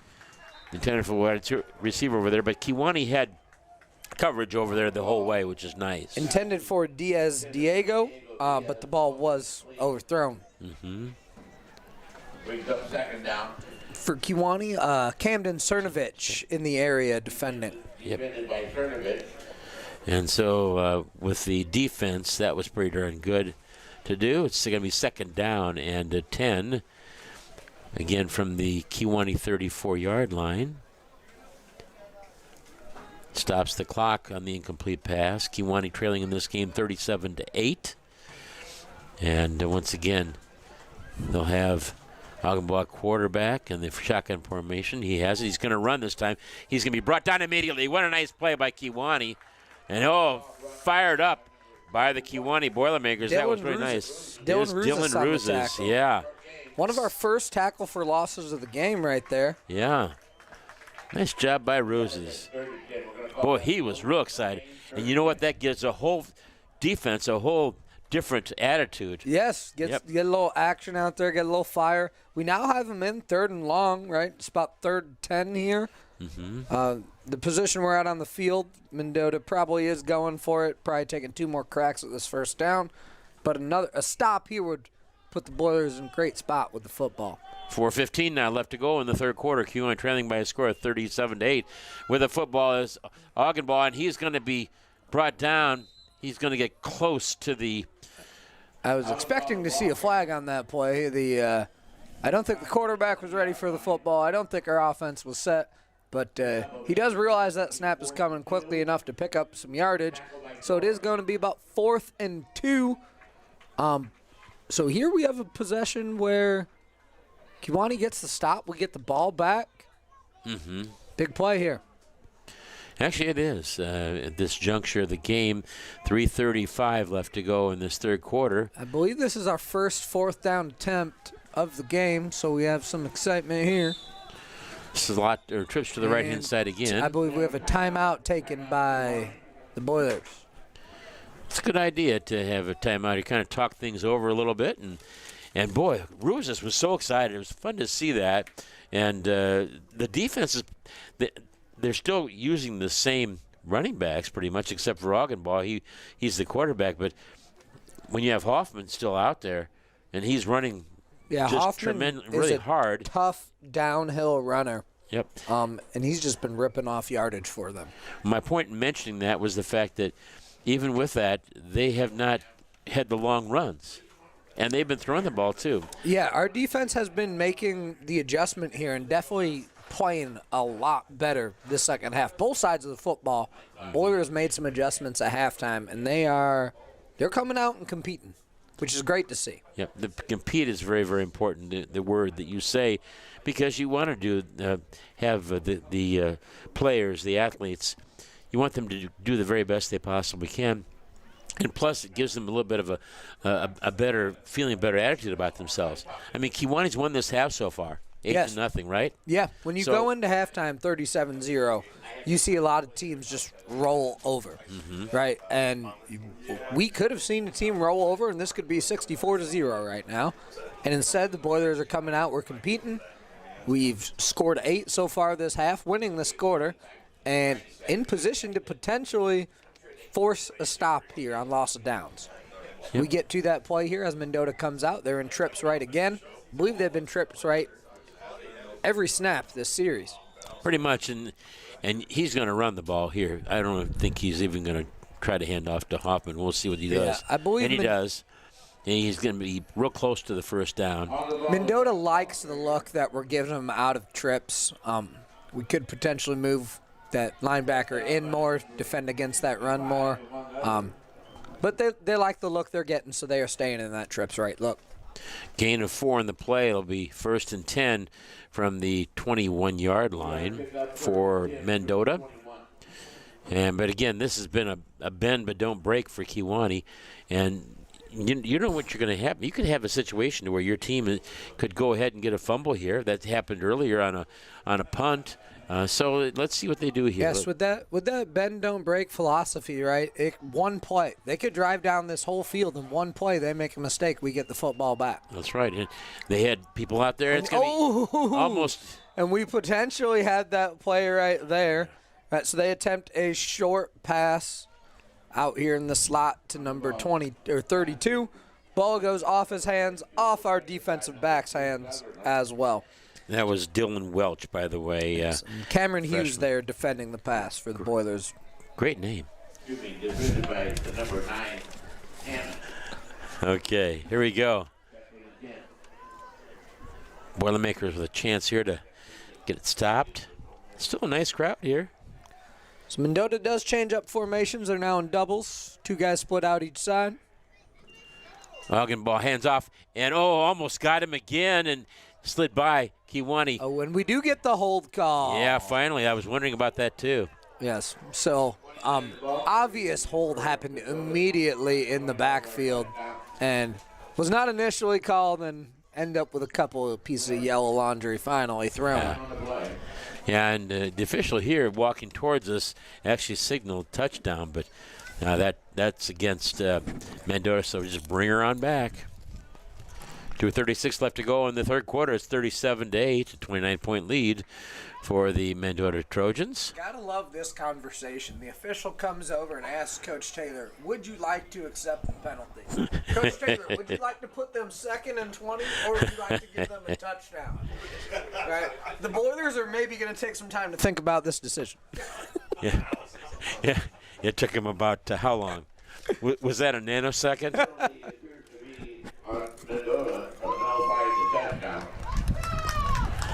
Okay, wind's starting to pick up here a little bit, which is kind of nice. Boy, that's a wonderful harvest moon, hey? Beautiful, beautiful. Yep. Picturesque, setting right over Good's gym here. Yes.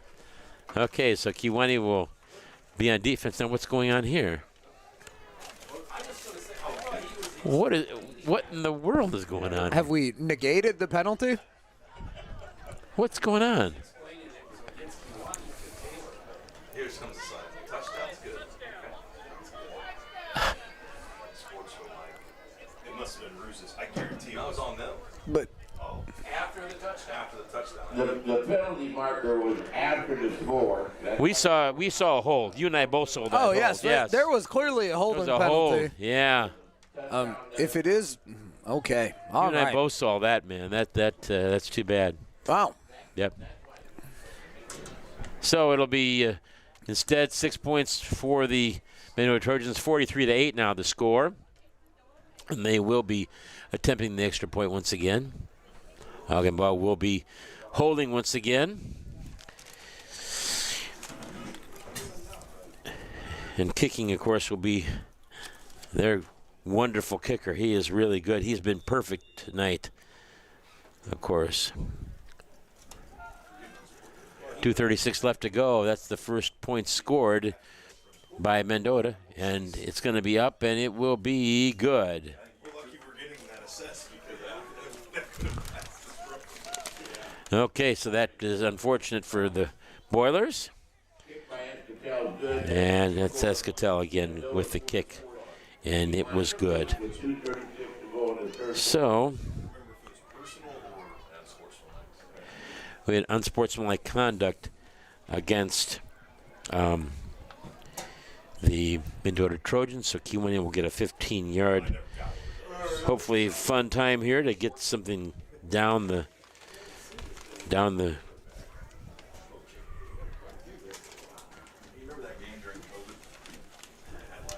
field and get a touchdown. We'll see what happens here, Vinny. It should be a fun opportunity. Hopefully Kewanee will be able to get a nice long drive going and get down there and get another touchdown. Yeah, we saw Kewanee string together a nice drive last possession. Let's hope that momentum can roll into the next one. So one of those things as a coach when you're talking about going into halftime in a game like this, right? 37-0 at halftime. You're talking a lot about having pride, going out there competing, and winning the half, right? It's probably pretty unrealistic for us to put up 37 points, come back, win this game.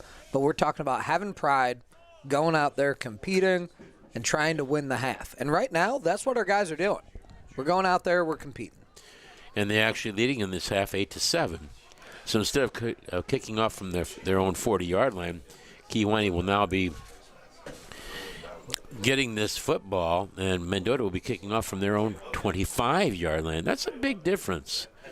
15 yards like that. Yeah, we've seen a couple deep kickoff attempts today. Back there once again, he'll be kicking off.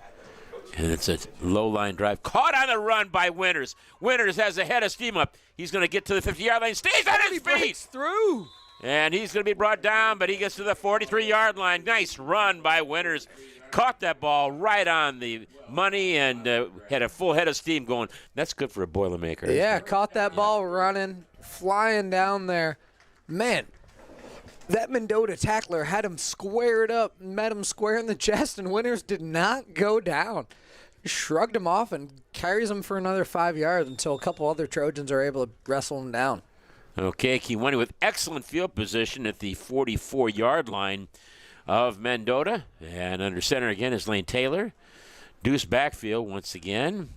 Wing T over there. Ball's given to the first man through, and nothing doing that time for Kewanee. Yeah, Sherrard had a big push up the middle there. Nowhere to go. And so it is going to be about a loss of 1 with the spot here. 2nd and 11 for the Boilers. Winters has the run for Kewanee, and he is going to have a loss of 1, as you mentioned. So it'll be 2nd down and 11 from the Mendota 45-yard line. 2 minutes left to go now in this third quarter. So a couple substitutions on our offensive line here. So it looks like we're going to the split wing again. Yep, it looks like they're going to go ahead and quick pitch to the right, and that's Winters. Winters cuts it inside. He's going to be brought down, but not before he actually barely got back to the line of scrimmage, I think. Yeah, I believe we're getting loss of 1 on the spot, bringing up about 3rd and 12. Ball on the 6-yard line, excuse me, yes. So looking probably like a passing opportunity. Our passing protection has looked a lot crisper in this second half. Let's hope the Boilers can protect well again here. Give our quarterback and receivers a shot. Yepson out and Sutherland in with the play. Okay, so here we go. We're going to have the Boilermakers with a chance. I can feel Taylor running one way or another this time. Let's see what they do. He's going to try to pass. He throws the ball out in the ladder. It's going to be caught over there. And on first down yardage. Wow.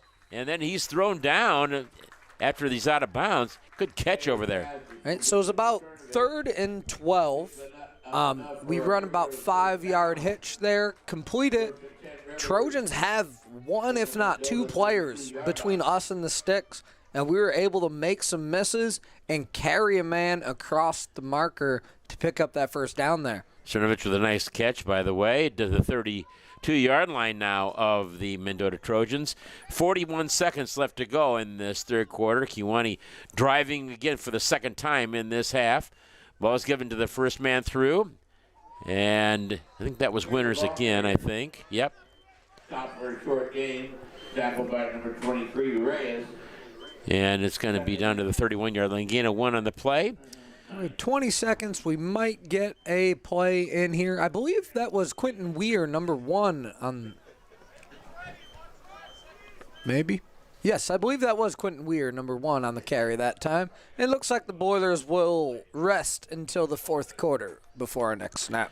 44-8 is the score here at Kewanee High School's stadium. And the Riveters trailing the Mendota Trojans by a score of 44-8. And Kewanee will be on the road next Monday to Sherrard. I'm not sure if Sherrard has enough players, though, Vinny. That was one thing that I was not real sure about. And they've had problems with numbers over the course of this year, and they had a flu bug that went through the entire program, and they had to forfeit to Princeton. Yes, I remember hearing about that forfeit a couple weeks ago. I'd not heard any recent updates. I really hope Sherrard comes to play Friday night, right? Our guys we played great in that first half Friday night against Mendota. And I'm really excited to see another home game here, and especially a home game for homecoming. Mm-hmm. Man, it would really be a shame if we were unable to play that game Friday night. Sherrard's unable to come compete. Well, I was talking about the freshman sophomore. Oh, yeah, okay, all right, good. Because Frostoff team, I know either Orion or Sherrard had issues in having a Frostoff team, which would put those contests maybe out. We don't know, but we're just kind of yes. If your numbers are hurting overall and you're playing a lot of fresh soft on Friday night, it's a lot to ask those kids to come back and put together another full game on Monday. Mm-hmm. You know, that happened a couple weeks ago when Havana came to Wethersfield to play the N1 Wethersfield Titans, and Havana actually asked if they could go ahead. They were already losing by 40 at half. Asked if they could go ahead and just get rid of the third quarter because they were going to have to play the next day a freshman game. Oh, wow. Yep, so they actually eliminated the third quarter, running clock in the fourth quarter, and they were able to get home at a decent hour. It's a long ways from Havana, from Kewanee. Yes, obviously. It is. Yeah. And impressive a school Havana's size can field a freshman football team as well. That's right, back to pass. No, back to run, I should say. Lane Taylor to the 30, 25, going to be knocked out of bounds. Quick movement by Lane Taylor of the Boilermakers. So Taylor picks up about 5 on the carry. Enough to bring it 3rd and 3. So real close to the 30 or 26-yard line. It'll be 3rd down and 4 for the first down. 26 of Mendota. Good job by running that time by the Boilermakers, Lane Taylor. So field position-wise, right, 3rd down right now. We're definitely taking another crack here at 4th down if we don't pick it up. So playbook is pretty wide open here. See what they can do here. We are short on clock time. We got 2 seconds. Maybe we might need a timeout here. Oh, we are able to get it off. And good job that time. We do pick up the first down. To the 18-yard line. He's watching the games as much as we are. Is that Winners? Yes, that was Kimani Winters with a nice carry. Strange-looking play overall. Ball was snapped, and I'm unsure if multiple offensive and defensive players did not even know the ball was snapped. Yeah, delayed, wasn't it? Yes. Yeah. Strange-looking play, but the result is great. About 4-yard pickup when we needed 4. So first down, Boilers here on the 18. And again, Kewanee driving. 9:28 left to go in the game. Kewanee scored 1 touchdown in the second half, and so has Mendota, but Kewanee got the 2-point conversion. Here we go. With the ball is... It looked like the ball was fumbled there. Yepsen grabbed it. Good job by him to run forward with Yes, I believe we had a pitch that was mishandled and bobbled a couple times and looked like it was going to be a bad outcome. But Yepsen is able to secure it and salvage it for no gain, but no loss on the play either, which is what it was looking like we were heading towards. Yep. 8:51 left to go. Again, Kewanee trailing in this game by a score of 44-8. And here we go again. Slots to both sides, and one man in the backfield, alongside of of Lane Taylor. Looking to pass. There's a ball out in the flat. It's going to be caught over there at the 5-yard line. And going to be brought down after a nice gain of about 13. Cernovich with a catch, huh? Yeah, great catch by Camden Cernovich, and then he's able to make about 2 guys miss to pick up probably an additional 6 yards after the catch. So the Boilers will be first and goal on the 4 here. What a nice job by Cernovich. The ball was threaded in there like a needle. Yes, there was by not Taylor. much space. Taylor with a great throw, put that ball in a great spot. And Cernovich did a great job of making people miss and actually hit them pretty good. Okay, first and goal.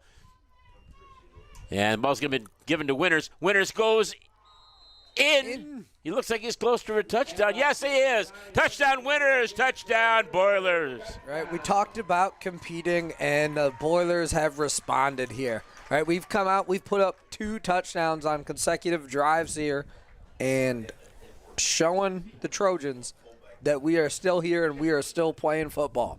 8:09 left to go in this football game, and it's 44-14. Kewanee going for 2 points once again. Here we go. Slots on either side. Taylor has it. Last time he ran, he dropped it, picks it up, and he's going to throw it in the end zone. It's going to be incomplete. So the snap was low. We had a little trouble handling it. We pick it up. We roll out to the left. And we had a chance at a completed pass still, but the ball was off the fingertips. Okay, so 44-14 is the score, and we sure are glad that Kewanee, they are beating Mendota this second half thus far, aren't they, huh? In the third quarter and the fourth quarter, both Yes. for that matter. It is impressive to see the fire our kids came out with this half. Right, coaches made some adjustments. Kids are finding it within themselves to go out there and compete. Okay, well, give you some more information here if I possibly can, and here we go. Do you have a sprained ankle, a pulled hammy, a wimpy vertical? Sounds like you have problems. Vinny, do you have problems? You need to see the OSF Sports Medicine team. They will get you taped up, wrapped up, and shaped up so you'll be as good as new. OSF Sports Medicine, they get our athletes back on the court, back on the field, back on the mat, and back in the game. Thank you, OSF Sports Medicine. And here's another one. Oh, this is a good one. This is a good one, Russ. I'm going to give you this one here, though, real quickly. The Kewanee Athletic Hall of Fame is getting ready for the 2026 Fall Induction Ceremony. The 2026 Hall of Fame induction ceremony will be Saturday, September 19th, 2026, starting at 6 o'clock in the Peterson Auditorium. The hall will be inducting athletes, coaches, teams, distinguished alumni, and friends of Kewanee Athletics. Okay, live here, and it's going to be definitely a kick right up the middle. They get it, and they keep running, but Kewanee's going to catch up with them, and they're going to put him down here real quickly. There we go. Yep, a lot of Boilermakers running into the football there. Brought down by quite a few of them. Mm-hmm. They're gang tackling now all of a sudden, which is nice to see. Yeah, we're seeing guys run into the football. Yep. Right, run into the football cannot be overstated. Playing to that whistle, run into the football, making things happen. The hall, again, will be inducting athletes, coaches, teams, distinguished alumni, and friends of Kewanee Athletics. This event is open to the public, and admission is free. Please mark your calendars for Saturday, September 19th, 2026, and come and honor some of Kewanee High School's legends. It is a marvelous thing that's done at Kewanee High School. That Athletic Hall of Fame and the committee, right, helps build the prestige, the honor, the program of all of Kewanee High School sports. Oh, man, look at that run. But Kewanee right on it, though, doing a good job that time for the Riveters was Sergio Torres. And they did get 9 yards. It's second down and 1, but still a good job. With 7:45 left to go in this football game, they've crossed over now into Kewanee territory at the 47-yard line, 48-yard line, check that, I'm sorry. And so the Trojans have 2nd and 1 here. Might be looking, they have a nice passing opportunity if they're looking to get this ball downfield. This is probably their chance. Trips to the right-hand side or the far side of the field and a deuce backfield. And the ball's given to the running back, and he bounces it outside, turns the corner. That's Hoffman, and he stays on his feet. and he is going to be brought down at the 32-yard line. So it'll be another first down for Mendota. Brought down by Torres and Ruzes. Ruse is over there, number 51, Dick Buckus' number for the stop. And also Torres over there, too, to make the play. 7:10 left to go in this football game. And again, 44-14, a 30-point lead for Mendota. Yeah, they've got their starting quarterback, by the way, is back in the game. That was kind of a surprise. And that, of course, is Quinn Eddy. He's going to hand the ball off. This is Hoffman running the ball, and he's going to get outside. He bounces it out. He's off to the races. Can he get it in? He does. Daniel Hoffman for a 33-yard And touchdown. nothing going on over here. It looked like there was a little bit of extracurricular activity. No flag on the play, it looks like. But unfortunately, a touchdown. It's a 33-yard touchdown for Mendota's Mr. Hoffman. And Strange decision by Mendota to bring back the starting quarterback here. Yeah, and also the rest of the starting lineup, too. Because 33 or 29 is Hoffman, and he is the starting. It's almost like they want to get up to a 40-point lead or something. I'm not quite understanding that. But anyway, here they go. They'll be kicking for it once again. And kicking will be Ethan Escatel. 6:42 left to go in this game. And here is the placement. And it's up, and it is good. So 50-14. 36-point lead, 6:42 left to go in the football game. So another one of the folks we want to mention is the Kewanee Athletic Department would like to thank OSF St. Luke Medical Center for providing the athletic training services for tonight's contest, as well as all the team practices. The sports medical team of OSF helps keep all of our Kewanee athletes on the court, on the field, and in the game. Thank you, OSF St. Luke Medical Center. And Vinny, I can see that you have a thing about popcorn. Yes, you do. I'm looking at you. You're really enjoying that. You know, I had a very good friend who loved popcorn. His name was Calvin Peart, and he was one of my color commentators for many years. The popcorn here is delicious tonight. They were on there. Who had our concession stand tonight? I do not know, but I know it was, just so you know, the popcorn at Kewanee is almost always just impeccable. It is excellent. Yes, it is. We do good popcorn. Yes. Oh, yes.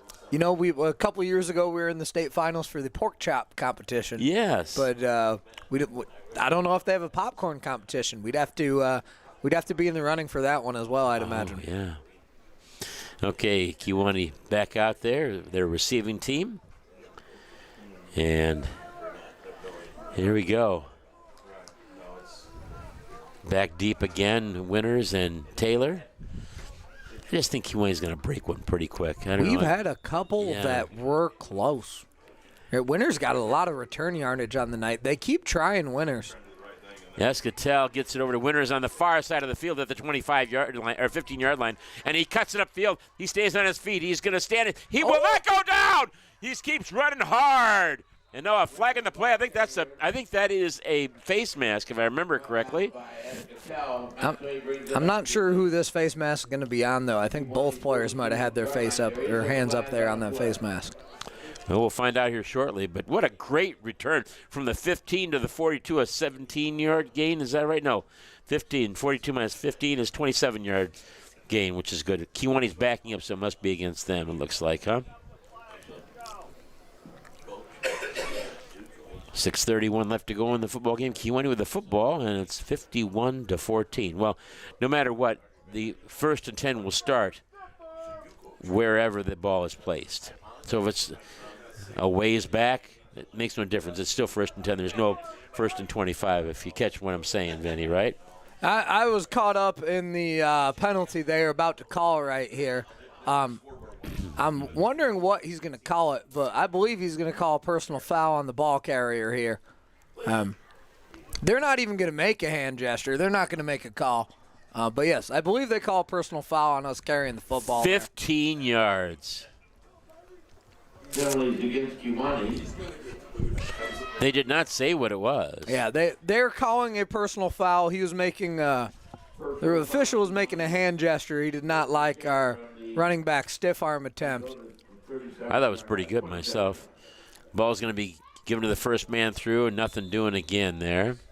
This time, Mendota's got a lot of their starters back in there. Yeah, I'm looking at the bench. Mendota's got some bench players over there, but Loss of 3. they're not putting them in the game. No. So second down and 12 to go. Loss of 2 on the play that time. The ball at the 25-yard line of Kewanee with 6 minutes left to go in this football game. Again, Mendota leading it by a score of 51-14. Taylor has it, looking to pass, and he's taken out of the pocket. Now he runs the ball and does a great job. Gets it over to the 31-yard line. Really nice job. Picked up about 7 yards on the play. Good job there. Yeah, Taylor picks up a big chunk, puts us back into a manageable spot here for our third down. You know, I guess I was being too Make it 36 from the 31. much of a forceful person for Kewanee. It's going to be third down and 7 for the first down. They need to get the ball up to the 38-yard line. Yeah, 38-yard line for the first down. Here we go. Again, 51-14. The score, 5:50 now left to go in the football game. Deuce backfield. Under center is Taylor looking. Now he's going to be brought down. It's going to be a huge loss. Taylor sacked for a big loss. A lot of Trojans to the football there. 4-yard line, 23. So Kewanee will have to punt. 29 comes on this play. 5:24 left to go. 14. They sure won't play 29 this next series. But he still got, now he got it, he had it backed up. Now he started back there. Okay, so here we go. Again, fourth down. 6, 5. They're going to call timeout. Yep. So they call timeout. The play clock was going down to 0, so he couldn't get there playing fast enough. So the Kewanee calls a timeout here. So again, we'll reset it. 5:03 left to go in this football game. Kewanee is fourth down and 15 from their own 24-yard line. I think they're going to call a play here, try to run with it. Yeah, I mean, we're trying to make something happen here, right? 5:03 left in the game. It's about 4th and 15, so we need to have one of our biggest plays of the game to pick this up. But we're going to go for it, looks like. Well, the passing game has done wonders. The Cernovich caught it past the last time. They had to go a long ways to get that first down, so maybe that might be somebody there. Winters really has been very, very good in this football game. Maybe have him get the ball. We just don't know what they're going to do. But one thing, you're going to have the ball in the capable hands of Lane Taylor, the sophomore, the super soft for Kewanee. He is a force to be reckoned with for the rest of the people on the rest of the season. And going to be playing Sherrard here at home on Friday night for homecoming. And then a week from tonight, Kewanee will be over at Sherrard for the sophomore game. They'll be playing at Newman Central on the following Saturday. And then they'll end the season here at Kewanee School Stadium on that following Friday. It'll be senior night against the Orion Chargers. Okay. Yeah, nice job blocking this time by Kewanee. Very nice protection. And Taylor really getting it. And he is going to be knocked out of bounds at about the 30-yard line. And Trojans are going to take over the football here at the 30-yard line. Short of the first down, Mendota takes over on down. So let's see if they bring in their first-string quarterback again. Yeah, they do. Our Huggenball comes out. So they bring back 29 back in the running back position Hoffman. again. Oh, yeah. Yep. I have no idea. If I'm Matt, I'm saying something about this game. I have no idea. Holy cow. Okay, so here we go. Going to have their first string back out there.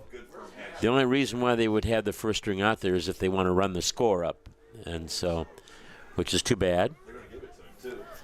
Yep. There he is again. The ball is given to the running back, and he goes right through there. That's Hoffman, and he stays on his feet to the 20, and he's brought down at about the 19-yard line. Hoffman, the ball carrier. Hoffman's had a lot of carries tonight, a lot of mileage, and they're going to keep giving it to him here with 4:48 remaining, up 51-14. Quinetti, the quarterback, once again. And 4:44 left to go in the football game. Again, they're leading Kewanee by a score of 51-14. It seems like that they want to get the continuous running clock like they did against the varsity. It seems that way. Yeah. Man in motion. Ball's going to be given to him. And there he goes. What an immaculate bounce. They fumble the football, hits the ground, bounces back up, doesn't even break his stride to recover the fumble. 19-yard touchdown run. 4:19 now left to go, and that boosts the score up to 57-14. So it will be a continuous running clock for the last 4:19 of the football game. Put that one in the memory. Yes, you do. That was a classless play by the Mendota sophomore team to put their running backs and their first string back in the game. Excuse my way what I said, but I'm telling it like it is. Would you agree with that or not? You know, if you ask the kids, they're always going to want the football, right? Your Yeah. starting offense is always going to want to go back out there, want the football, want to run the score up. As a coach, sometimes you should have other things in mind. 58-14, 4:19 left to go in the football game still. Mendota with a commanding lead. So it should be, again, the continuous running clock. We'll see what they do here.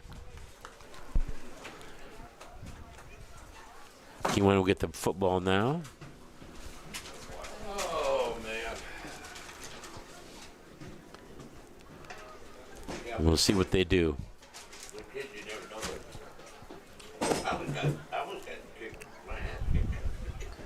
Anyway, they're going to go ahead and see what they can do here, huh? What, running the ball? What do you think? Running the ball? Passing the ball? What do you think Kewanee's going to do here? I'm guessing we're probably coming out. We are probably running the football. I mean, at this point, we do have continuous running clock. So if you're throwing passes, time's still clicking off the clock at this point. Yep. Okay. But at this point, we have had plenty of backups out there, right? And for those backups, those are still meaningful snaps. Yes, they are. There are still chances for those backups to show what they can do. So these are still meaningful snaps for our players, for our kids. They're showing kids showing that they can compete. Winter and Hammond. Okay, well, here's the kickoff from Escatal. Nice long kick for him. Taken over on the far side of the field by Winters. And good run. He makes people miss. Good speed by Winters. Going to be brought down just across the 50-yard line. Winters with another big return. Kewanee's had a lot of great kick returns this tonight. He brings it up to the 50-yard line. Okay, well, Winters gets the ball to the 50-yard line, and the Boilermakers once again will be 1st and 10 with 3:48 left to go in the football game. He's a running back number next season. And so, see what we can do here. Boy, he really did a nice job, Winters did, huh? Yeah, Winters has picked up a lot of yardage. I mean, the special team yardage Winters has put up tonight is a big number. Taking a lot of hits, too. Kid's going to be sore tomorrow, that's for sure. Okay, well, here they go, Winters. Winters is coming out of the game. Okay, 1st and 10 for Kewanee. Sherrard has made some substitutions. They have put some other kids in on the football field. Mendota has. You're exactly right, yeah. Mendota, my bad, Okay. Sherrard. Ball is going to be given. Oh. Cernovich, the quarterback, by the way, for So the ball Yeah. is stripped and recovered by the Trojans. Yep. Okay, so Kewanee turns the ball over. 29 is back on the field. Starting quarterback's on the field. This is unreal. Oh. I think it's taking 3 knees. 2:35 left to go in the football game with the continuous running clock. They've got a 44-point lead. Okay. Mendota could take a knee and run this clock out with some generous timekeeping. And they are going into victory formation. It might have, yeah. 2:04 left to go in the football game. And there's the knee. 153. Okay.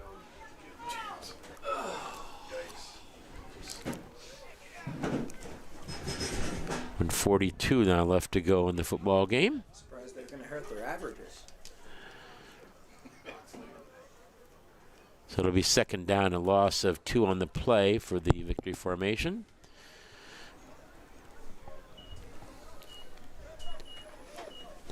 And 124. Well, looking ahead to the rest of this week, Wednesday we do have a JV soccer game at 4:30. Friday, of course, we have our big homecoming versus Sherrard. That game is at 7 o'clock.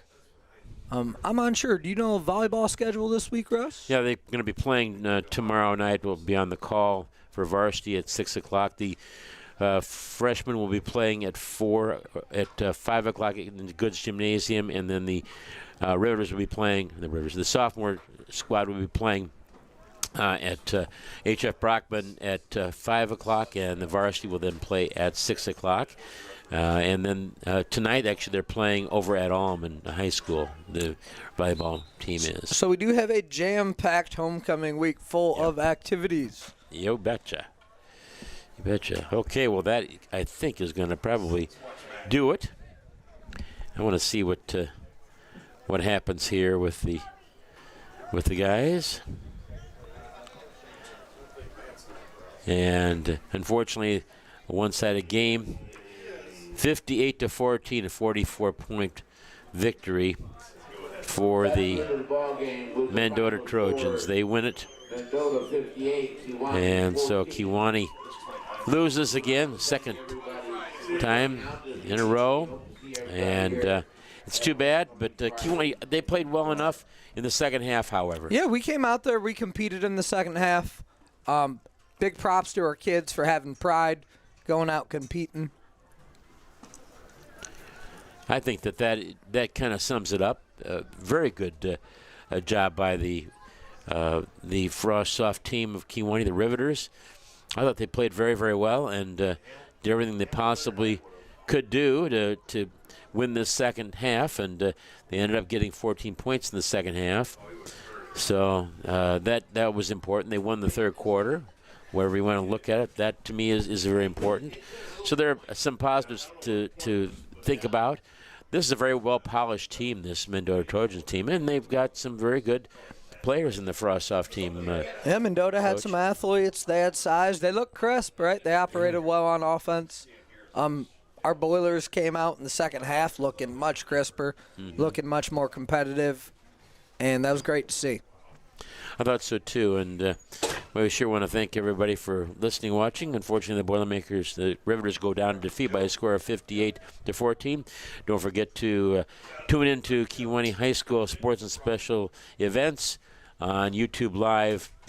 Tomorrow we'll be on the air at around 5 o'clock for the sophomore volleyball match, and then the varsity will be at 6. We'll have both of them back-to-back, and Bob McKee and Amanda Johnson will have the first one, and in the second one it will be, again, the Kewanee will be myself for varsity as well as Amanda Johnson, so we'll have some fun. And Happy homecoming to Yes, Kewanee you High too. School. Yep. Yes. Everyone out there, enjoy homecoming week, and see you guys Friday night. Sounds great. Well, thank you very much. And again, unfortunately, the result 58-14, and Kewanee did a pretty good job, I thought, especially in the second half. But we want to thank everybody for listening and watching. And I think our videographer, I'm trying to remember who it is today. Do you know who the videographer is today?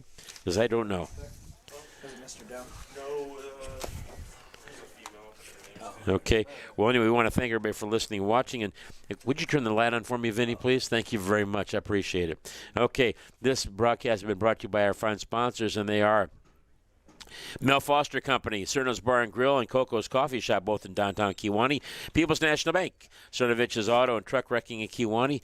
Edward Jones in downtown Kewanee, Kewanee Schools Foundation, Martin Engineering of Neponset, Kewanee Physical Therapy and Rehab Specialists, Community State Bank of Galva and Kewanee, Great Dane in Kewanee, OSF St. Luke Medical Center in Kewanee, Gustafson Ford in Kewanee, as well as the State Bank of Toulon, Goods Furniture of Kewanee, Union Federal Savings and Loan Association, Hammond Henry Hospital in Geneseo in Kewanee, Brila Sporting Goods in downtown Kewanee, and Ed Morse, Chevrolet, and GMC at 1511 Railroad Avenue in Kewanee. I want to say thanks to Vinny Miles by my side, and for him, and for Kewanee High School Athletics, this is Russ Hughes saying good night and God bless.